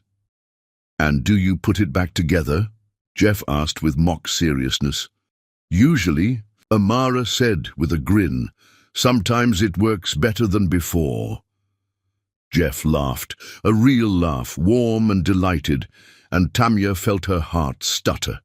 It had been so long since she'd heard him laugh like that, with pure joy, instead of the careful, measured responses she remembered from their recent encounters. "Thank you," she said quietly as Jeff closed the hood, "for fixing the door." "Thank you for letting me," he replied, and there was something deeper in his voice, as if he was thanking her for more than just the opportunity to repair a car door. As they prepared to leave, Amara suddenly turned back to Jeff. "Mr. Wilsman, are you going to be at school tomorrow for science club?" "If Mrs. Chen doesn't ban me for being a terrible playground supervisor," Jeff said with a smile. "You're not terrible," Amara protested. "You helped Sarah with her knee, and you knew about hopscotch physics, and you fixed our car. I think you're pretty good at supervising." The simple statement, delivered with 9-year-old sincerity, clearly affected Jeff deeply. "Thank you, Amara. That means a lot to me." As they drove home, Amara chattering about her day and her excitement for tomorrow's science club, Tamya found herself thinking about the man she'd just left standing in the school parking lot. This wasn't the polished, distant CEO who'd shown up at her clinic 2 weeks ago. This was someone gentler, more vulnerable. Someone who carried superhero band-aids and knew how to fix car doors and listened to 9-year-olds explain hopscotch strategy with genuine interest. This was someone who reminded her dangerously of the boy she'd fallen in love with 10 years ago. That night, after Amara was asleep, Tamya sat at her kitchen table with a cup of tea and tried to process the day. Her phone buzzed with a text from an unknown number. "Thank you for letting me be part of her world today, even just for a few minutes. I know I don't deserve your trust, but I'm going to keep showing up anyway. Not because I think I can force my way back into your lives, but because she deserves to know that her father wants to be there for her, even if it takes time for her to want me there too." Tamya stared at the message for a long time before typing back. "She asked about you tonight, about whether you'll really be at science club tomorrow. I told her yes, you would be. Don't make me a liar." His response came immediately. "I'll be there. I promise." And for the first time in 10 years, Tamya found herself believing that maybe Jeff Wilsman's promises might actually mean something after all. Outside her kitchen window, the Seattle night stretched wide and full of possibilities. Somewhere across the city, Jeff was probably lying awake too, thinking about hopscotch physics and Wonder Woman band-aids and the way their daughter's face lit up when she talked about science. For the first time since that night on the bus, Tamya allowed herself to consider the dangerous possibility that maybe, just maybe, some people really could change, and maybe, just maybe, some love stories deserved a second chance. Chapter 7.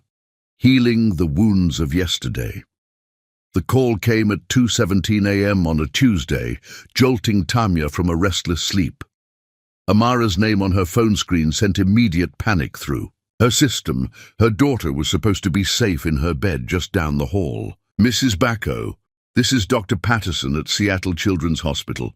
Your daughter was brought in about an hour ago with symptoms of pneumonia. She's stable, but we'd like you to come in." Tamya's world tilted. Pneumonia? But she was fine when I put her to bed. She just had a little cough. "Children can deteriorate quickly with respiratory infections," Dr. Patterson said gently. "She's responding well to treatment, but she's been asking for you." Tamya was already throwing on clothes, her hands shaking as she searched for her keys. Mrs. Rodriguez, their neighbor who watched Amara when Tamya worked late shifts, must have found her struggling to breathe and called 911. Tamya's phone showed 3 missed calls. She'd been exhausted from pulling a double shift and had slept through them all. The drive to the hospital was a blur of rain-slicked streets and emergency lights. Tamya's mind raced with worst-case scenarios, every fear she'd carried as a single parent crystallizing into sharp terror. What if she'd lost her? What if she'd missed the signs? What if? Room 314, the nurse told her, and Tamya ran down the hallway, her heart hammering against her ribs. Amara looked so small in the hospital bed, dwarfed by machines and monitors, an oxygen mask covering half her face, but her eyes were alert and they lit up when she saw her mother. "Mama," she whispered, as Tamya gathered her into a careful hug, mindful of the IV lines and monitoring cables. "I'm here, baby. I'm right here." "I couldn't breathe," Amara said, her voice muffled by the oxygen mask.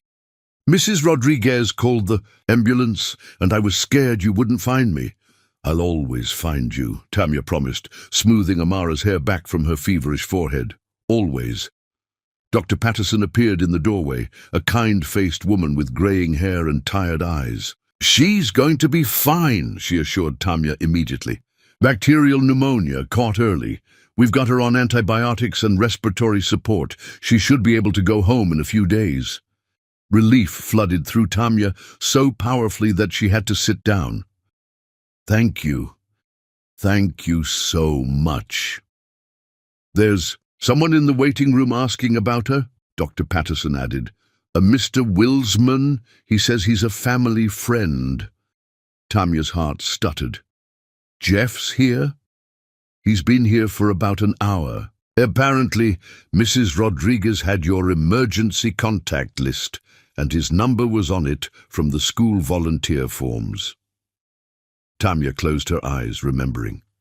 She'd listed Jeff as an emergency contact for school activities without really thinking about it, a reflexive action because his name had felt natural next to hers on the form. Can you stay with her for a minute? Tanya asked Dr. Patterson. I need to. Of course. Tanya found Jeff in the family waiting area, pacing like a caged animal. He'd clearly dressed in a hurry, jeans, a wrinkled t-shirt, sneakers without socks. His hair was disheveled, and his eyes were red-rimmed with exhaustion and worry. How is she? He asked immediately when he saw Tanya. She's going to be okay, Tanya said, and watched Jeff's shoulders sag with relief. Bacterial pneumonia. They caught it early. Jeff sat down heavily in one of the uncomfortable plastic chairs. Mrs. Rodriguez called me around 1:30. She was crying, saying Amara couldn't breathe and the ambulance was coming, and I had to be here. You didn't have to come, Tanya said quietly, taking the seat next to him. Yes, I did. Jeff looked at her with an intensity that made her breath catch. She's my daughter, Tanya. When someone calls to tell me she's in the hospital, there's nowhere else in the world I'd rather be. The simple declaration, delivered with absolute conviction, cracked something open in Tanya's chest. This was what she'd dreamed of 10 years ago, a partner who would drop everything to be there when their child needed them, someone who understood that parenthood meant showing up, especially in the scary moments. She was asking for you, Tanya said softly. In the ambulance, Mrs. Rodriguez said she kept saying she wanted her mom and her dad. Jeff's breath hitched. She called me her dad? Not directly, but Mrs. Rodriguez said she was talking about the nice man from school who knows about science and fixes things. She wanted you there. Tears spilled down Jeff's cheeks, and he didn't bother to wipe them away. Can I see her? Together, they walked back to Amara's room. Their daughter was drowsing, the fever medication making her sleepy, but she perked up. When she saw Jeff, Mr. Jeff, she said, her voice still raspy but stronger than before. You came. Of course I came, Jeff said, moving to the other side of her bed. I heard you weren't feeling well, and I wanted to make sure you had everything you needed. The doctors are nice, Amara reported seriously. And the machines are really interesting. Did you know they can measure exactly how much oxygen is in your blood? It's like having a computer inside your body. Jeff smiled, his face still wet with tears. That is pretty amazing. Are you feeling better? A little. My chest still hurts, but not as much. And I'm not scared anymore because Mom's here, and you're here too. We're both here, Jeff confirmed, catching Tanya's eyes over their daughter's head. We're not going anywhere. Dr. Patterson reappeared to check Amara's vitals and adjust her medication. She's responding beautifully to treatment, she told them, but it's going to be a long night. You're welcome to take shifts if you'd like. The chairs convert to pull-out beds. I'm staying, Tanya said immediately. Me too, Jeff added. You don't have to, Tanya started. Try to make me leave, Jeff interrupted gently. Just try. As the night wore on, they settled into an unexpected rhythm. Tanya held Amara's hand while Jeff read to her from a book of science facts he'd somehow procured from the hospital gift shop. When Amara fell asleep, they sat in the uncomfortable chairs, speaking in whispers so they wouldn't wake her. I keep thinking about what would have happened if Mrs. Rodriguez hadn't been there, Tanya said, exhaustion making her voice raw. If she hadn't heard Amara coughing through the thin walls, if she hadn't thought to check on her, but she was there, Jeff said firmly, and Amara's okay. This time. Tanya wrapped her arms around herself. But what about next time? What if I'm working a double shift and something happens? What if there's no one to call 911? What if I fail her when she needs me most? You didn't fail her, Jeff said quietly. You gave her a neighbor who loves her enough to listen through the walls. You gave her a community of people who care about her. You gave her a mother who would move heaven and earth to keep her safe. I gave her a life where she has to depend on neighbors because her father wasn't there, Tanya said bitterly. No, Jeff said, his voice steady. You gave her a life full of love, despite the fact that her father was an idiot who let his family's money matter more than his heart. The honesty of it, the complete lack of defensiveness or excuses, caught Tanya off guard. She looked at Jeff, really looked at him, and saw not the polished CEO or the guilty ex-boyfriend, but a man who was exactly as broken and terrified as she was. I used to lie awake at night when she was little, Tanya said softly, wondering what I'd do if she got sick or hurt or scared and I was all she had. It was the loneliest feeling in the world. You weren't alone, Jeff said quietly. I mean, I know you felt alone and that's my fault, but you were never actually alone. You had Mrs. Rodriguez and your mom and all the people at the clinic who care about you. You built a family for her, Tanya. Maybe not the family we planned, but a family nonetheless. I wanted the family we planned, she whispered. God, Jeff, I wanted it so much. Tell me about it, he said. Tell me what I missed. So she did. Sitting in the dim hospital room while their daughter slept, Tanya told Jeff about pregnancy cravings for mint chocolate chip ice cream at 3 in the morning, about going to childbirth classes alone and practicing breathing exercises with a teddy bear as her partner, about the moment Amara was born and the midwife placed her on Tanya's chest, and how the first thing she noticed was that the baby had Jeff's exact shade of green eyes.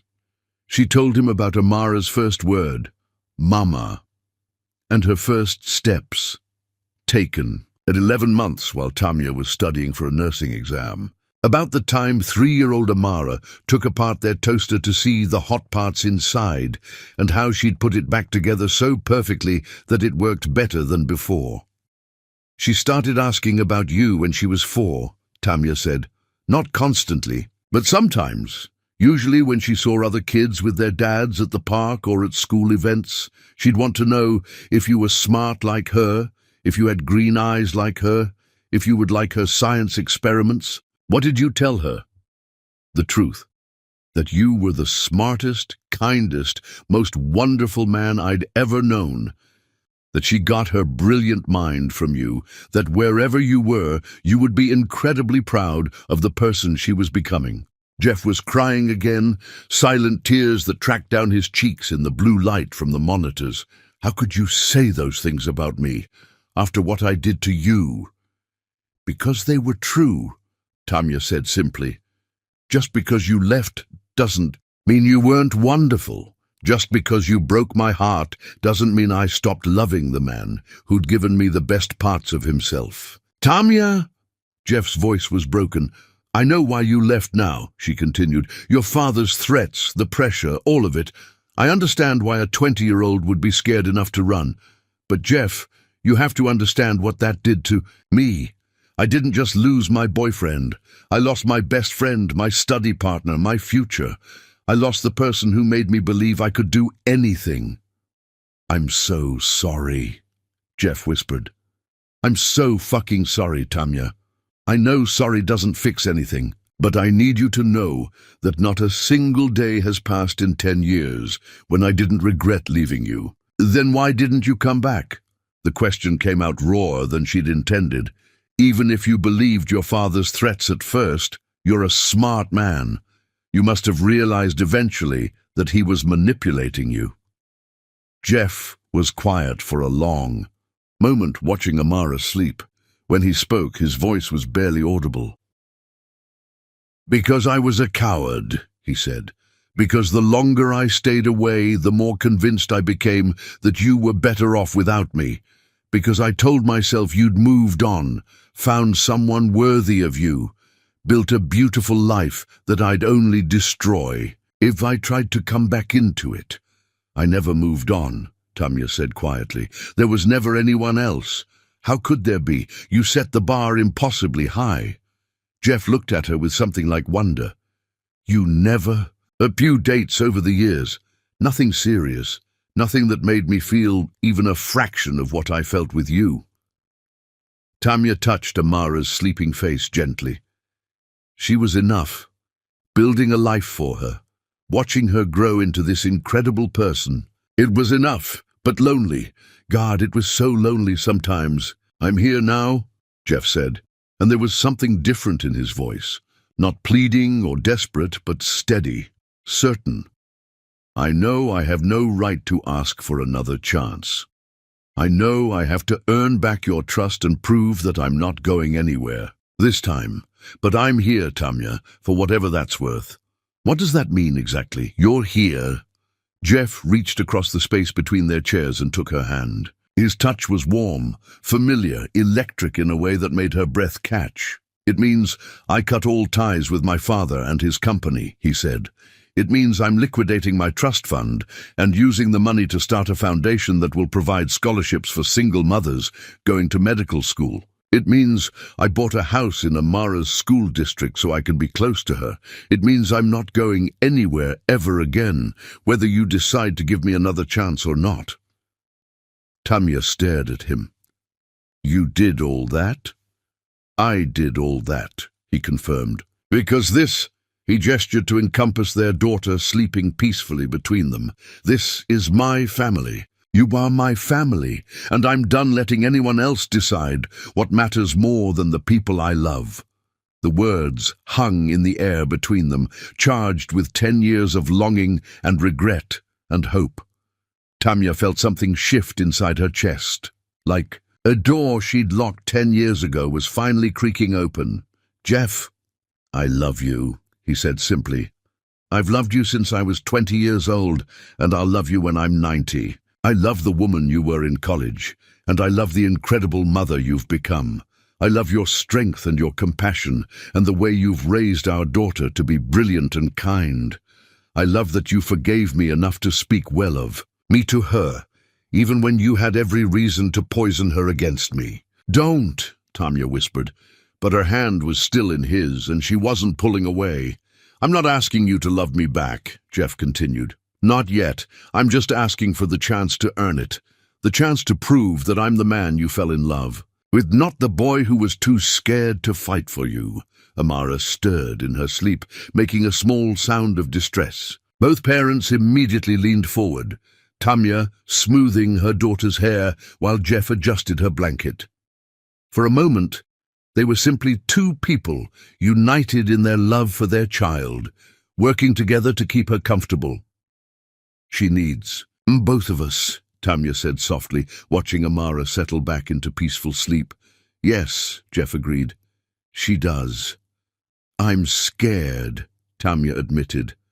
I'm scared of trusting you again. I'm scared of letting you into our life and then having you decide it's too hard or too complicated. I'm scared of Amara getting attached to you and then losing you. I'm scared too, Jeff said honestly. I'm scared I'll mess this up. I'm scared I'll never be good enough to deserve either of you. I'm scared that 10 years is too long to come back from. Maybe we can be scared together, Tamya said, and something in her voice made Jeff look at her sharply. Tamya, I never stopped loving you either, she said in a rush, the words exploding out like they'd been building pressure for 10 years. I tried. God knows I tried. But you're still there, in every good memory, in every moment of happiness with Amara. You're in her laugh, and her curiosity, and her stubborn chin. You're in the way she approaches problems and sees the world. I couldn't stop loving you, because you're woven into everything good in my life. Jeff's hand tightened on hers. Does that... It means I want to try, Tamya said, her voice shaking. It means I want to believe that people can change, that love can be stronger than fear, that our family can be what we always dreamed it could be. Are you sure? Instead of answering with words, Tamya stood up and moved closer to Jeff's chair. He looked up at her with questioning eyes, and she could see her own vulnerability reflected there, the same desperate hope, the same terrified longing. "I'm sure," she whispered, and leaned down to kiss him. The kiss was soft at first, tentative, like they were both afraid the other might disappear. But then Jeff's hand came up to cup her face, and Tamya melted into him with a sob of relief and recognition. This was home. This was what she'd been missing for 10 years. Not just the physical touch, but the feeling of being completely known and completely loved. When they broke apart, both were crying. "I missed you," Jeff whispered against her lips. "Every day. I missed you." "I missed you too," Tamya replied. "So much it felt like I was missing a part of myself." They held each other in the dim hospital room, their daughter sleeping peacefully nearby, and for the first time in 10 years, both of them felt complete. Outside, dawn was beginning to break over Seattle, painting the sky in shades of hope and new beginnings. "What happens now?" Tamya asked, her head on Jeff's shoulder. "Now we take it one day at a time," Jeff said, pressing a kiss to her hair. "Now we figure out how to be a family. Now we show Amara what it looks like when two people love each other enough to fight for their happiness." "I want that," Tamya said. "I want all of that." "Then we'll have it," Jeff promised. "Whatever it takes, however long it takes, we'll have it." As the sun rose over the city, Amara stirred and opened her eyes to find both her parents beside her bed, holding hands and smiling through their tears. "Are you guys okay?" she asked, her voice still raspy but concerned. "We're perfect," Tamya said, kissing her daughter's forehead. "We're finally perfect." And for the first time in her 9 years of life, Amara fell back asleep feeling completely safe, surrounded by the love of both her parents and the promise of all the tomorrows they would share together. Chapter 8. The Moment Truth Changes Everything. 3 weeks after the hospital, Amara was back to her energetic self, though Tamya still caught her breath every time her daughter coughed. Jeff was no longer the friendly volunteer, but a constant presence, picking Amara up from school, helping with homework, fixing their washing machine, and teaching her to change a tire. Today was Amara's 10th birthday, and Jeff had planned the most epic birthday celebration in the history of 10-year-olds. Their small apartment was decorated with purple and silver streamers, and the coffee table groaned under carefully wrapped presents. "Close your eyes," Jeff said, placing a large box in front of Amara. "This one's special," Amara giggled, covering her eyes, while Tamya watched from the kitchen doorway, her heart full. "Okay, open them." Amara gasped at the telescope, a beautiful professional-grade instrument. "It's just like the ones real astronomers use," Jeff explained, kneeling beside her. "We can set it up tonight and look at the moon, Jupiter, and maybe some nebulas." "This is for me?" Amara breathed, running her hands over the smooth metal. "Really?" "Really," Jeff confirmed. "I figured it was time you had tools to match your curiosity about the universe." Amara threw her arms around Jeff's neck. "Thank you, Jeff. This is the best present anyone's ever given me." "You're welcome, sweetheart. But there's something else I want to give you today, something even more important than a telescope." Amara tilted her head curiously. "What's that?" Jeff glanced at Tamya, who nodded encouragingly. They'd talked about this moment for days, trying to find the right words, the right time. But watching their daughter's face light up with wonder and joy, surrounded by the evidence of how much she was loved, Tamya knew there would never be a more perfect moment. "Well," Jeff said carefully, "you know how you've always wondered about your dad?" Amara's expression grew serious. "Yeah, Mom says he was really smart and would be proud of me." "Your mom is absolutely right," Jeff said, his voice thick with emotion. "He is incredibly proud of you every single day." "How do you know?" Amara asked, confused. Jeff took a deep breath. "Because, Amara, I'm your dad," The words hung in the air. Amara stared at Jeff with wide green eyes, processing this with careful consideration. "You're my dad?" she said slowly. "My real dad." "Your real dad," Jeff confirmed. "I knew it," Amara interrupted, her face breaking into a brilliant smile. I mean, I didn't consciously know it, but something inside me knew. You have my eyes, and you think like me, and you understand science the same way I do. And you feel like family, you know? Like you belong with us." The simple, innocent acceptance hit Jeff like a physical blow. He'd spent weeks agonizing over this conversation, imagining anger or confusion or rejection. He'd never imagined that his daughter would greet the news with pure joy. "You're not mad?" he asked, his voice barely a whisper. "Why would I be mad?" Amara asked practically. "I've been wanting a dad my whole life, and it turns out I had one all along. That's like the best birthday surprise ever." Jeff laughed, but it came out as a sob. "I'm sorry I wasn't here before. I'm sorry it took me so long to find you."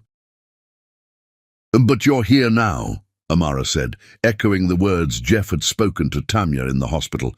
"That's what matters, right? That you're here now and you're going to stay?" "I'm never leaving," Jeff promised, pulling her into his arms. "Never, ever leaving. You're stuck with me for the rest of your life." "Good," Amara said firmly, hugging him back. "Because I have a lot of science experiments planned, and I'm going to need an assistant." Tamya wiped tears from her cheeks as she watched her daughter and Jeff hold each other. 10 years of separation healing in the space of a single embrace. This was what love looked like. Not perfect, not without scars, but complete and unbreakable and absolutely right. "So," Amara said, pulling back to look at both her parents, "does this mean we're a family now? Like, officially?" "We've always been a family," Tamya said, joining them on the couch. "We were just missing a piece for a while. But now we're all together," Amara said with satisfaction. "Mom, Dad, and me, a real family." The word "dad," spoken in Amara's clear, confident voice, made Jeff close his eyes and take a shuddering breath. 10 years of wondering, 10 years of guilt and regret and desperate longing, and it all came down to this: his daughter calling him Dad, like it was the most natural thing in the world. "Can I ask you something?" Amara said, looking between her parents with curious eyes. "Anything," Jeff said immediately. "Why weren't you here before? I mean, I'm not mad or anything, but I'd like to understand." Jeff and Tamya exchanged glances. They'd prepared for this question too, trying to find an age-appropriate way to explain family pressure and manipulation and the mistakes people make when they're young and scared. "Sometimes," Jeff said carefully, "adults make really bad decisions when they're afraid. When I was younger, I let other people convince me that leaving was the right thing to do, even though it felt wrong in my heart. I thought I was protecting you and your mom, but really I was just being a coward." "What changed your mind?" Amara asked. "I saw you," Jeff said simply. "At the science fair. I looked at this brilliant, beautiful girl explaining statistical analysis, like it was poetry, and I realized I'd been an idiot. I realized that nothing in the world was more important than being your dad." Amara considered this with the seriousness of someone much older than 10. "Well," she said finally, "I'm glad you figured it out, even if it took you a really long time." "Me too," Jeff agreed. "And I promise from now on I'm going to make much better decisions, starting with this one." He reached into his pocket and pulled out a small velvet box, causing Tamya's breath to catch. "Jeff," she said, her voice full of warning, "what are you doing?" "Something I should have done 10 years ago," he said, sliding off the couch to kneel in front of both Tamya and Amara. "Something I want to do in front of our daughter, so she knows that when I make promises now, I keep them." Amara's eyes went wide. "Are you going to propose to Mom?" "If she'll have me," Jeff said, his eyes never leaving Tamya's face. "Tamya Bako, you are the love of my life, the mother of my child, and the strongest person I've ever known." I know I don't deserve another chance, but I'm asking for one anyway. Will you marry me? Will you let me spend the rest of my life proving that I'm worthy of you and Amara?" Tamya stared at the ring, a simple solitaire that caught the morning light like captured starfire, and felt her heart stutter. It was too soon. Her practical mind protested. They'd only been back together for 3 weeks. They had so much to work through, so many conversations yet to have. But then she looked at Amara's face, glowing with excitement and hope, and at Jeff's face, open and vulnerable, and full of the kind of love that had always made her believe in impossible things. "Say yes, Mom," Amara whispered, bouncing with anticipation. "Please say yes. I want us to be a real family so bad." "We're already a real family," Tamya said, but she was smiling through her tears. "But yes, I'll marry you." Jeff's face crumpled with relief and joy as he slipped the ring onto her finger. It fit perfectly, and Tamya realized with a start that it was the exact ring they'd looked at in a jewelry store window 10 years ago, when they were young and broke and planning a future that seemed impossibly bright. "You remembered," she whispered. "I remembered everything," Jeff said, kissing her hand. "Every conversation, every dream, every promise we made to each other. I've been carrying them with me for 10 years, waiting for the chance to make them come true." "This is so romantic," Amara declared, clapping her hands. "Are we going to have a wedding? Can I be the maid of honor? Can we have cake?" "We'll have the biggest, most beautiful wedding you want," Jeff promised, gathering both Tamya and Amara into his arms, with cake and flowers and dancing and everything. "And you'll really be my dad forever?" Amara asked, suddenly serious again. "You won't change your mind or have to go away for work or anything?" "I will really be your dad forever," Jeff said solemnly.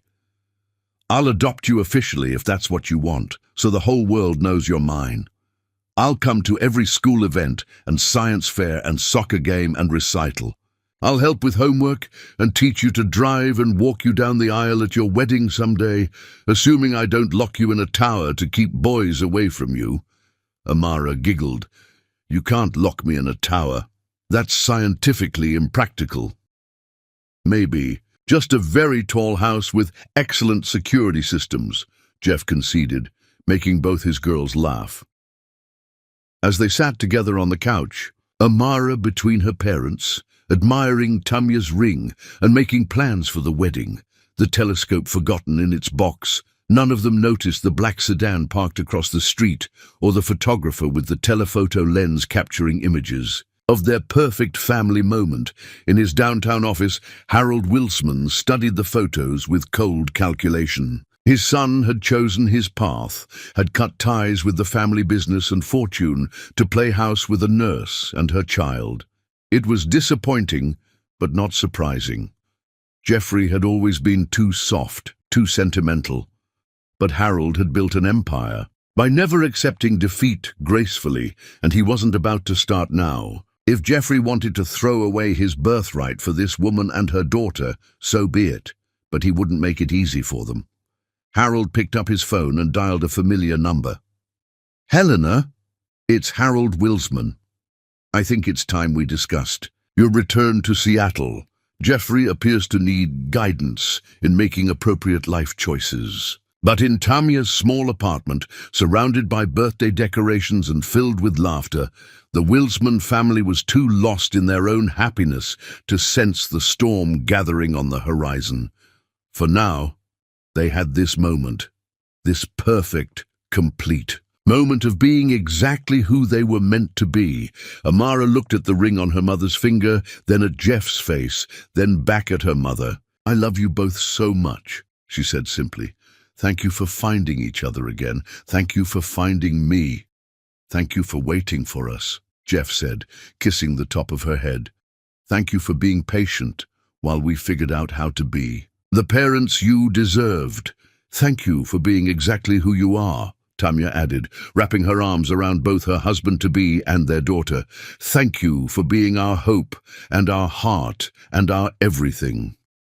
Outside, Seattle sparkled in The afternoon sun, full of possibilities and new beginnings, and in a small apartment filled with love, a family that had been broken was finally beautifully whole.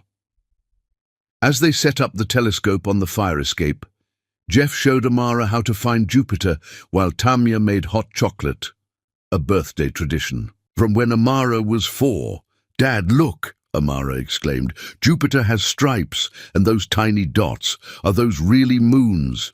"Those are really moons," Jeff confirmed, his heart swelling every time she called him Dad. Io, Europa, Ganymede, and Callisto. Galileo discovered them over 400 years ago. So, we're seeing the same things Galileo saw. That's like time traveling with light. Jeff caught Tamya's eye over their daughter's head, both marveling at the brilliant mind they'd created together. "Make a wish," Jeff told Amara as they spotted their first shooting star. "I don't need to," Amara replied, nestled safely between her parents under a blanket. "Everything I ever wished for already came true." And as the stars wheeled overhead, the newly reunited family held each other close and dreamed of all the tomorrows they would share, unaware that their greatest test was yet to come, but confident that together they could weather any storm. Chapter 9. When Love Faces Its Greatest Test. The legal papers arrived on a Tuesday morning, delivered by a courier, who looked apologetic. Inside was a petition that made Tamya's blood turn to ice.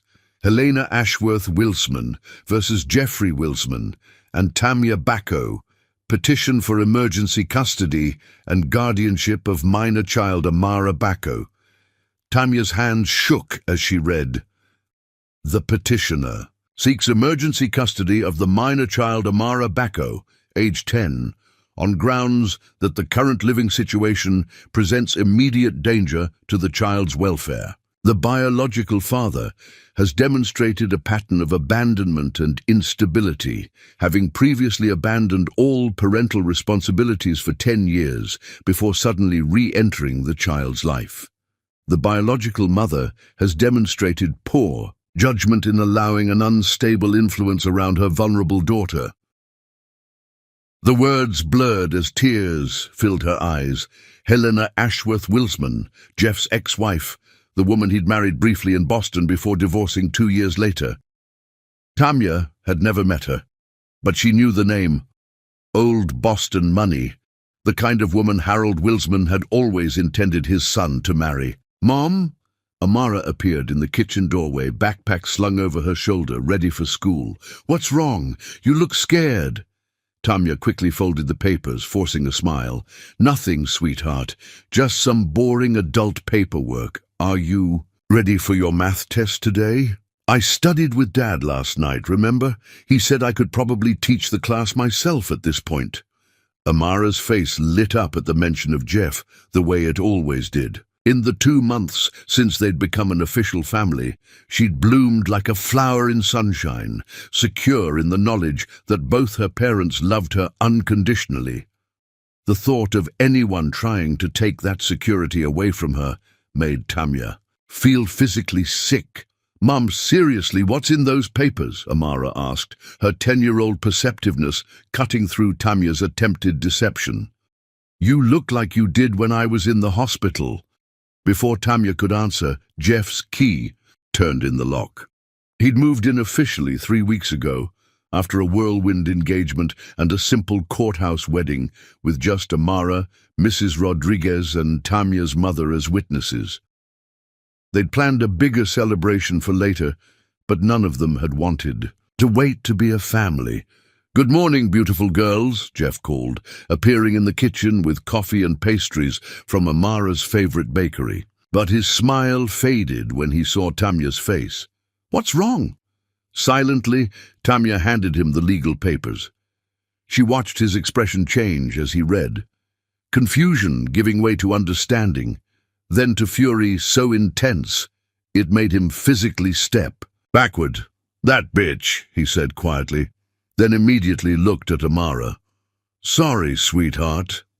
That's not appropriate language." Who's Helena Ashworth Wilsman? Amara asked, reading over Jeff's shoulder with the quick comprehension that made her parents proud and terrified in equal measure. Jeff closed the papers before she could read more. She's someone from my past, before I came back to you and your mom, and she wants to take me away. Amara's voice was small, scared in a way that made both parents' hearts break. No one is taking you anywhere, Jeff said firmly, kneeling down to her level. I promise you, Amara, no one is ever going to separate our family. But she says you abandoned me, Amara said, her eyes filling with tears. She says Mom made bad choices. She says a lot of things that aren't true, Tamya interrupted, pulling her daughter into a fierce hug. Some people try to hurt others by saying mean things in legal papers, but that doesn't make them true. Then why is she doing this? Amara asked. Jeff and Tamya exchanged glances over their daughter's head. How do you explain to a 10-year-old that some people view children as pawns in larger games? That money and power can corrupt people into believing they have the right to destroy families for their own purposes? Sometimes, Jeff said carefully, when people are angry about choices other people make, they try to use the courts to force things to go their way. Helena is angry that I chose to be with you and your mom instead of staying married to her. But you love us, Amara said, as if that simple fact should settle the matter. More than anything in the world, Jeff confirmed. And that's exactly why we're going to fight this and win. After they sent Amara off to school with extra hugs and reassurances, Jeff immediately called his lawyer while Tamya paced the kitchen, reading and rereading the custody petition. Richard, I need you to drop everything, Jeff said into the phone. Helena's filing for emergency custody of Amara. Yes, I know it sounds insane. No, I don't care what it costs, because she's my daughter and I'm not losing her. The lawyer's end of the conversation was clearly not encouraging based on Jeff's increasingly tense responses. What do you mean she has grounds? Jeff demanded. I've been in Amara's life consistently for months now. Yes, I understand that 10 years of absence doesn't look good. No, Tamya is not an unfit mother. That's fucking ridiculous. Tamya's phone rang while Jeff was arguing with his lawyer. Unknown number. Ms. Bacco, this is Helena Ashworth Wilsman. I think we need to talk. The voice was crisp, educated, with elite boarding school accent. Tamya's free hand clenched. I have nothing to say to you. Meet me for coffee in an hour. Pike Place Market, second-level cafe. Come alone. I'm not Ms. Bacco. I have lawyers, unlimited resources, and a compelling argument that a 10-year-old deserves stability, rather than being caught in her father's midlife crisis. 1 hour. The line went dead. Who was that? Jeff asked, having finished his own call. Helena. She wants to meet. Absolutely not, Jeff said immediately. Tamya, you can't. I have to, Tamya interrupted. If there's any chance of resolving this without putting Amara through a custody battle, I have to try. An hour later, Tamya sat across from Helena. Ashworth Wilsman in a cafe overlooking Elliott Bay. Helena was stunning in the way of women who'd never doubted their worth. Blonde, elegant, refined beauty that graced magazine covers. You're prettier than I expected, Helena said, stirring sugar into her coffee. I can see why Jeffrey was infatuated. What do you want? I want Jeffrey back, Helena said simply, and I'm prepared to use whatever leverage necessary, including trying to take our daughter. Your daughter is leverage. I don't actually want custody of a 10-year-old. Children are noisy and interfere with travel. But Jeffrey's always been sentimental about family. The casual cruelty made Tamya's stomach turn. You're talking about a child. I'm talking about a strategic asset, Helena interrupted. One that you're going to help me deploy. I would never, oh, but you will, because the alternative is a very public custody battle that will traumatize your daughter and expose every detail of your relationship to media scrutiny. Tamya felt sick. There's nothing wrong with working hard to support my family. Of course not, Helena agreed smoothly. But a good lawyer can make anything look irresponsible. The night shifts at the clinic while your daughter was home alone. The catering jobs that kept you away on weekends. The fact that you let Jeffrey into her life so quickly after 10 years of absence, without proper psychological evaluation or background checks. He's her father. Is he? Helena's smile turned predatory. Because my lawyers have been very thorough, Miss Bacco. There's no paternity test on file, no legal documentation establishing Jeffrey's parental rights. For all the court knows, you're a desperate single mother who's latched onto a wealthy man and convinced a lonely little girl to call him daddy. The words hit Tamya like physical blows. Everything Helena was saying was technically true. In their joy at being reunited, they'd never bothered with legal formalities. Amara's birth certificate listed father as unknown, and they'd been planning to handle adoption paperwork after the wedding. What do you want? Tamya asked again, her voice hollow.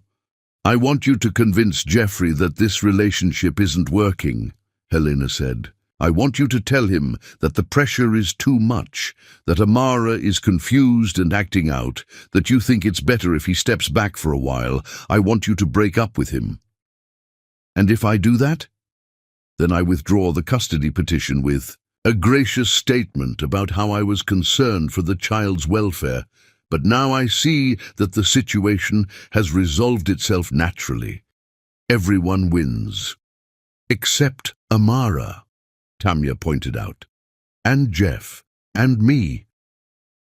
Well, Helena said with a shrug, you can't make an omelet without breaking some eggs. Tamya stared at this woman, beautiful, wealthy, utterly without conscience, and felt a rage so pure it surprised her. No, she said simply. Helena's eyebrows rose. Excuse me? I said no.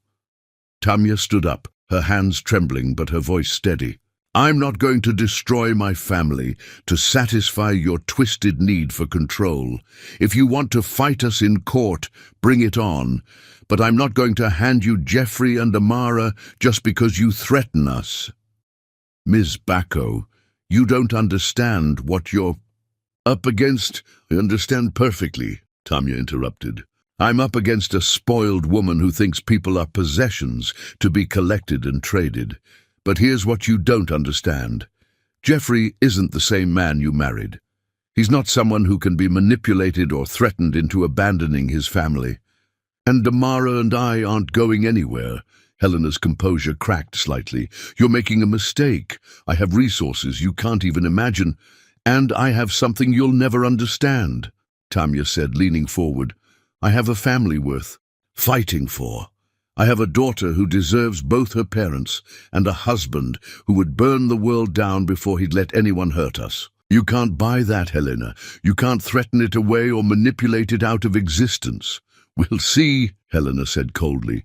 As Tamya walked away from the cafe, her phone buzzed with a text from Jeff. How did it go? She wants you back and she's using Amara as leverage, Tamya typed back. But I told her no. Good, come home. We need to prepare for war. But when Tamya arrived home, she found Jeff at their kitchen table with a man in an expensive suit, clearly Helena's lawyer. Tamya, Jeff said, his face grey. This is David Morrison. He's representing Helena, Ms. Bacco, Morrison said coldly. I'm here to inform you that my client has filed an emergency motion for immediate temporary custody, citing new evidence of imminent danger. What evidence? Tamya demanded. Morrison pulled out photographs. These show the child walking to school alone, crossing busy streets without adult supervision. Tamya stared at images of Amara's normal morning routine. She walks to school. Lots of kids walk to school. Not children who are the subject of custody disputes, Morrison replied. The hearing is tomorrow at 9 a.m.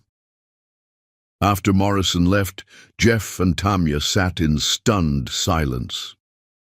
They're going to take her, Tamya whispered. No, Jeff said fiercely, pulling her into his arms. They are not taking Amara. That evening, when Amara came home bubbling about a science project, they had to tell her about the court hearing.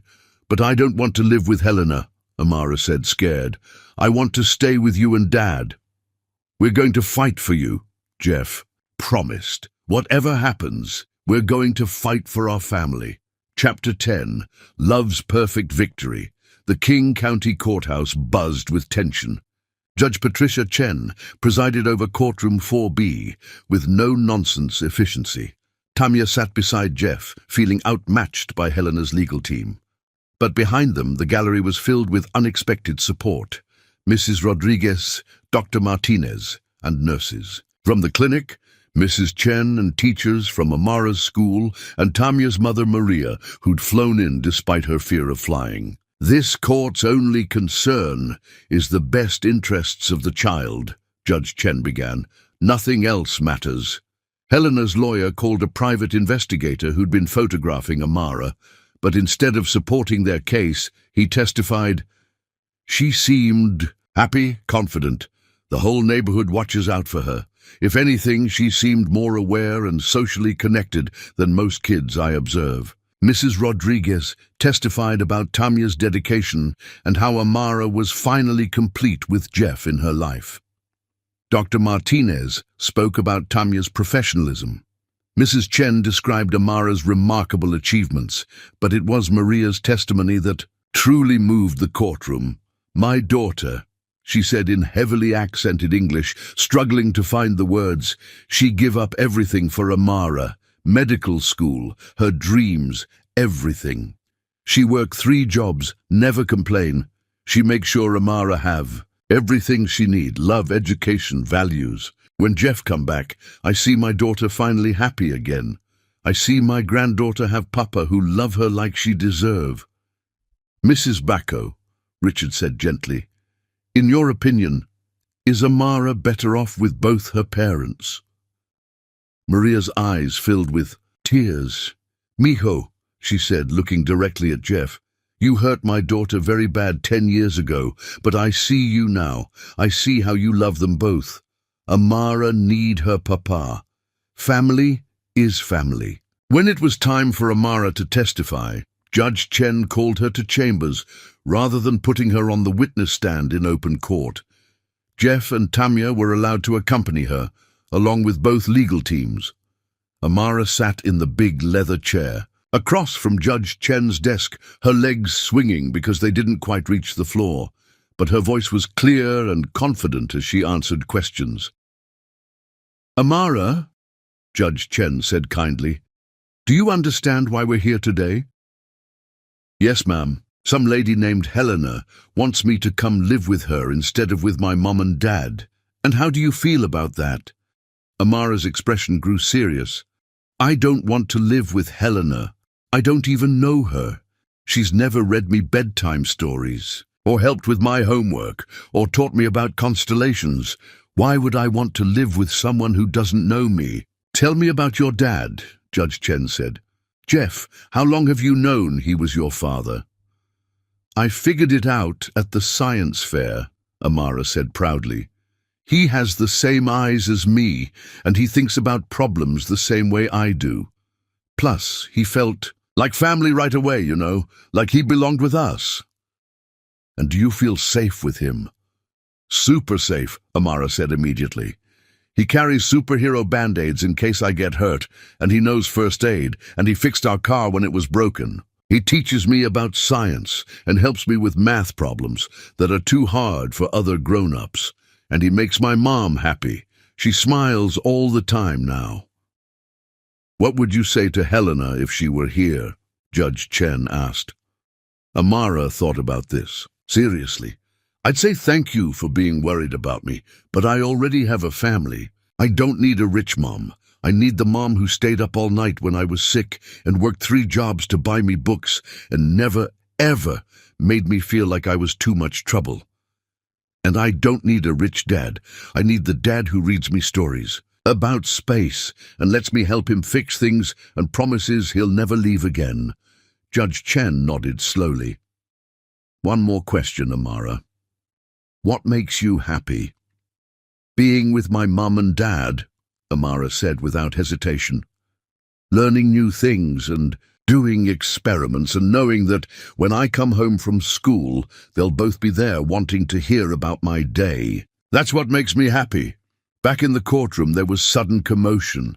Harold Wilsman entered with FBI agents and a woman carrying a briefcase. Your Honor, the woman said, I'm Agent Kim with the FBI Financial Crimes Division. We have information relevant to this case. We've been investigating embezzlement from the Wilsman Foundation. Eleanor Ashworth Wilsman has been systematically stealing from the foundation for 3 years, using the money to fund this custody suit as part of an extortion scheme. Helena went pale. Harold walked to the witness stand. 10 years ago, I made the worst mistake of my life, he said, looking at Amara. I threatened my son into leaving the woman he loved. Yesterday, I met Amara for the first time. She is brilliant, kind, confident, and clearly loved beyond measure. My son has found his family, and I'll be damned if I let my past mistakes destroy his future again.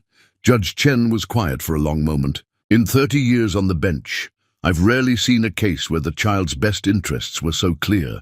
This little girl is thriving. Ms. Ashworth Wilsman, your petition is denied. The courtroom erupted in cheers. Amara threw herself into Jeff's arms, while Tamya sobbed with relief. 6 months later, the Wilsman family stood on a bluff overlooking Puget Sound. Jeff had rented the campsite for a weekend, bringing Amara's telescope and s'mores supplies. Look, Mom, Amara called from the telescope. I found Jupiter. You can see 3 of its moons. Jeff appeared beside Tamya, taking her hand. A year ago, I thought I'd lost my chance at happiness forever. But standing here with you and Amara, I realize I've been given something even better, a life more beautiful than anything I could have imagined. He dropped to one knee, pulling out a small velvet box. We're already married, but I never properly proposed with our daughter as witness. Will you marry me again? In front of all our friends and family this time? Yes, Tamya said, laughing through her tears.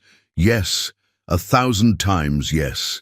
3 months later, they renewed their vows in a garden overlooking Elliott Bay, surrounded by everyone who'd stood with them. Amara served as maid of honor, beaming with pride at her parents' love. The story ended not with simple, happily ever after, but with a beginning. In their new house, Jeff taught Amara advanced calculus, while Tamya, now pregnant with twins, watched from the kitchen doorway and marveled at the family they'd built from broken dreams. Mom, Amara called, working on a genetics project.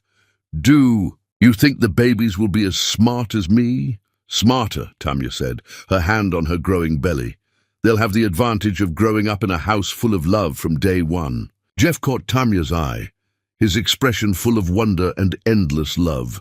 They'd traveled a long, difficult road, but every struggle had been worth it for this moment, this perfect, complete, unbreakable family. Love had won, as it always does when it's brave enough to fight for what matters most.